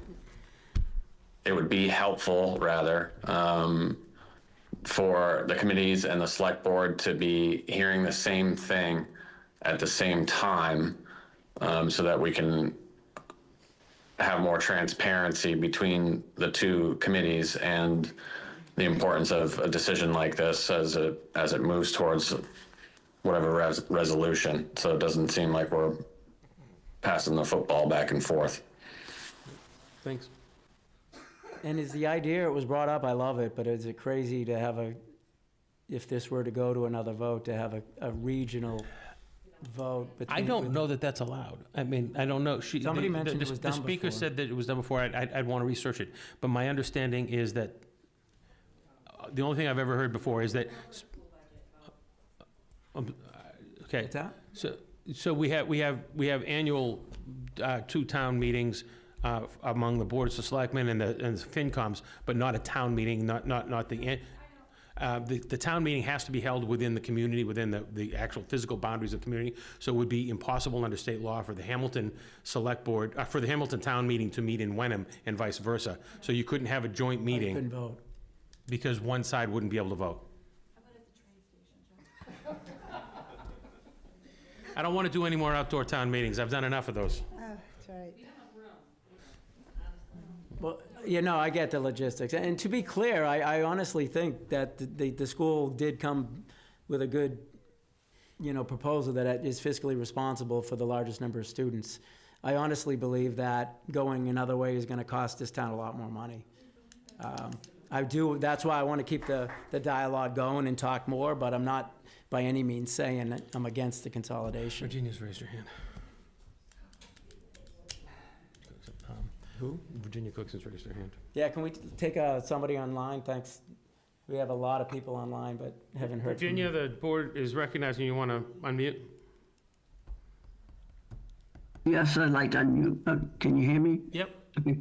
I'm just trying to remind people that there was a joint meeting of both towns to vote on overrides for the school, and we had to meet at the school gymnasium, and it was like 1,200 people there, and we had to, both towns failed it, and so the decision of the state for the district, because it had never happened before, is we had to meet and keep voting on it until we agreed. So the school board had to come up with a number that was less than what got turned down. And then it had to be voted on again. And I think it took 3 votes. And by the time they reduced it enough, they got it passed. So I do want to remind, we have had both towns meet together, including the select board. That's all, okay?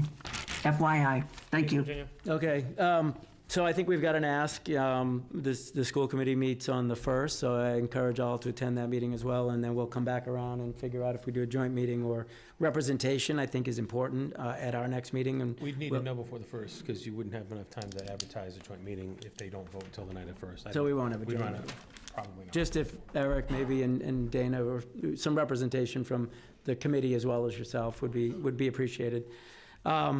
So I think we probably should just also table the review of a timeline of a town meeting, since, we will do the opening piece at our next meeting. Then let's review the calendar then, if that's okay with the board.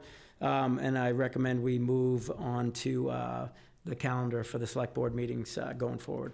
So it'd be June to December. It was in your packets. It's largely just the regular Mondays, so we didn't have to move much because of the way holidays fell this year. Let me see if I can find my... So typically we're what, first and third Mondays. First and third Mondays of every month. The only one I see that's different is Tuesday, the 23rd of September, because that Monday is, I believe, one of the Jewish holidays. Okay.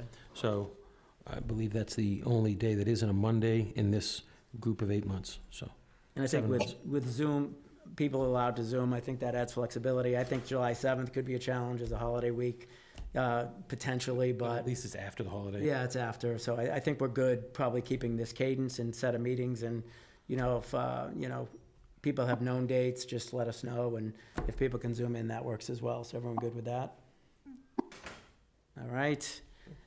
Thank you. So nothing to vote on there. New business, I know we've got a communication from Gordon Conwell, from the president. I don't know if there's anything we want to get into there. I think it was a follow-up on some abutter meetings. I don't know if you have any feedback, or there's something. It was just for informational purposes for the board. We don't know. Just an FYI, okay, so continued discussions on that. It sounds like there was a good meeting, though, generally speaking. Well, we weren't invited to that. Oh, I thought you were there. No, it Okay. was just We have been to prior meetings with the butters, and they've been very informative, yes. So I said, so that'll be on new business. I suggest, on a meeting soon, we talk about liaison assignments. I'd love us to dust off code of conduct and how we present ourselves during meetings. There are times, if I look back at our meetings, we shouldn't be real proud of some of all of our behaviors. So I'd like to dust that off and go over that. And I don't know if there's any other new business people would like to follow up? I just want to start instituting, Bill, that welcome the Zoom callers and the remote callers, but moving forward, you need to, if you're not identified by your first and last name on your Zoom call ID, we're not going to let you attend the meeting. It's just hard to call people out who are just from phone numbers. So people need to have a little lesson on how to put their name on their Zoom. You can reach out, but moving forward, your Zoom needs to be identified by your first and last name. Sorry.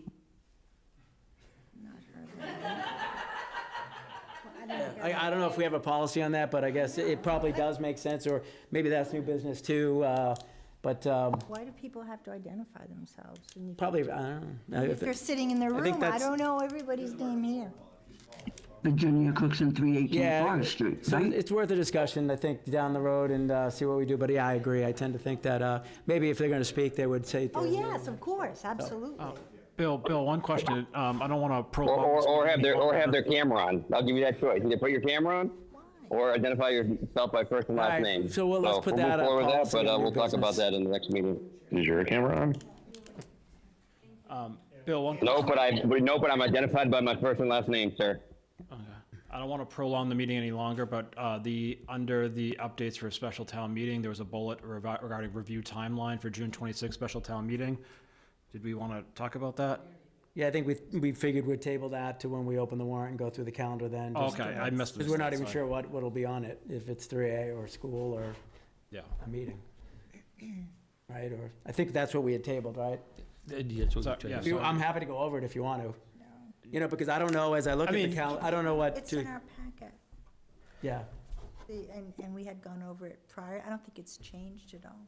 Yeah, but I think the part of that topic was going to be talking about potentially moving that date because of the fact that it's the end of June and we might get low turnout at June 26th special town meeting. So I know That's worth part of the that discussion. discussion was looking at the timeline.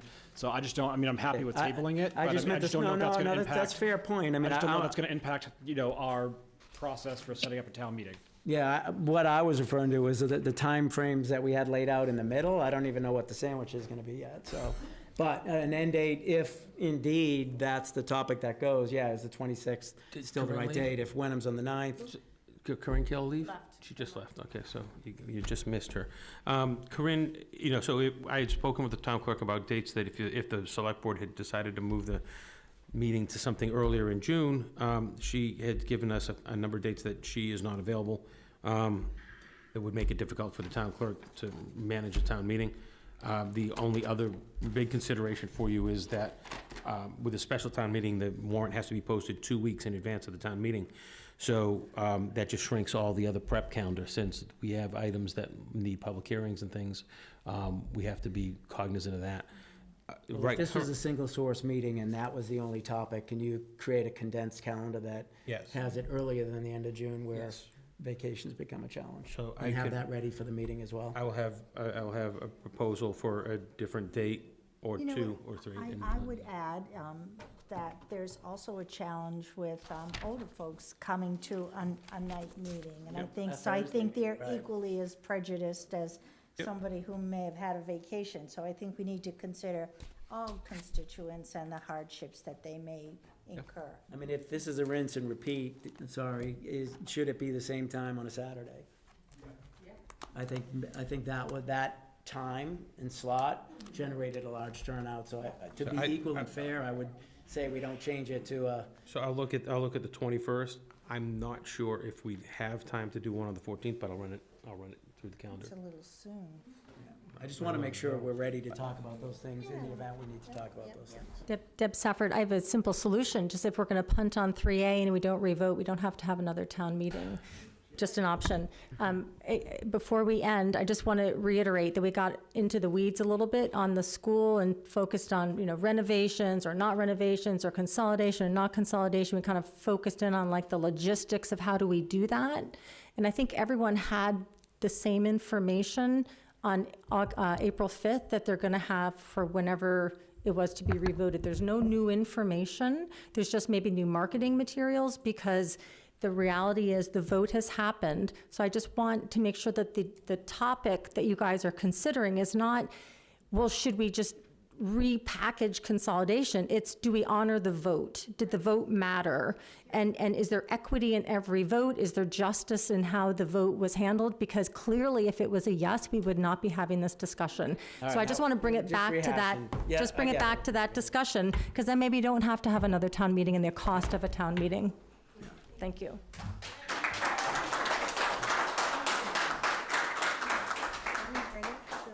Ready for a motion? I'll entertain it. Okay, so I make a motion, we adjourn. Second. Roll call, Tom? Sorry, Bill? William Olson, aye. Thank you.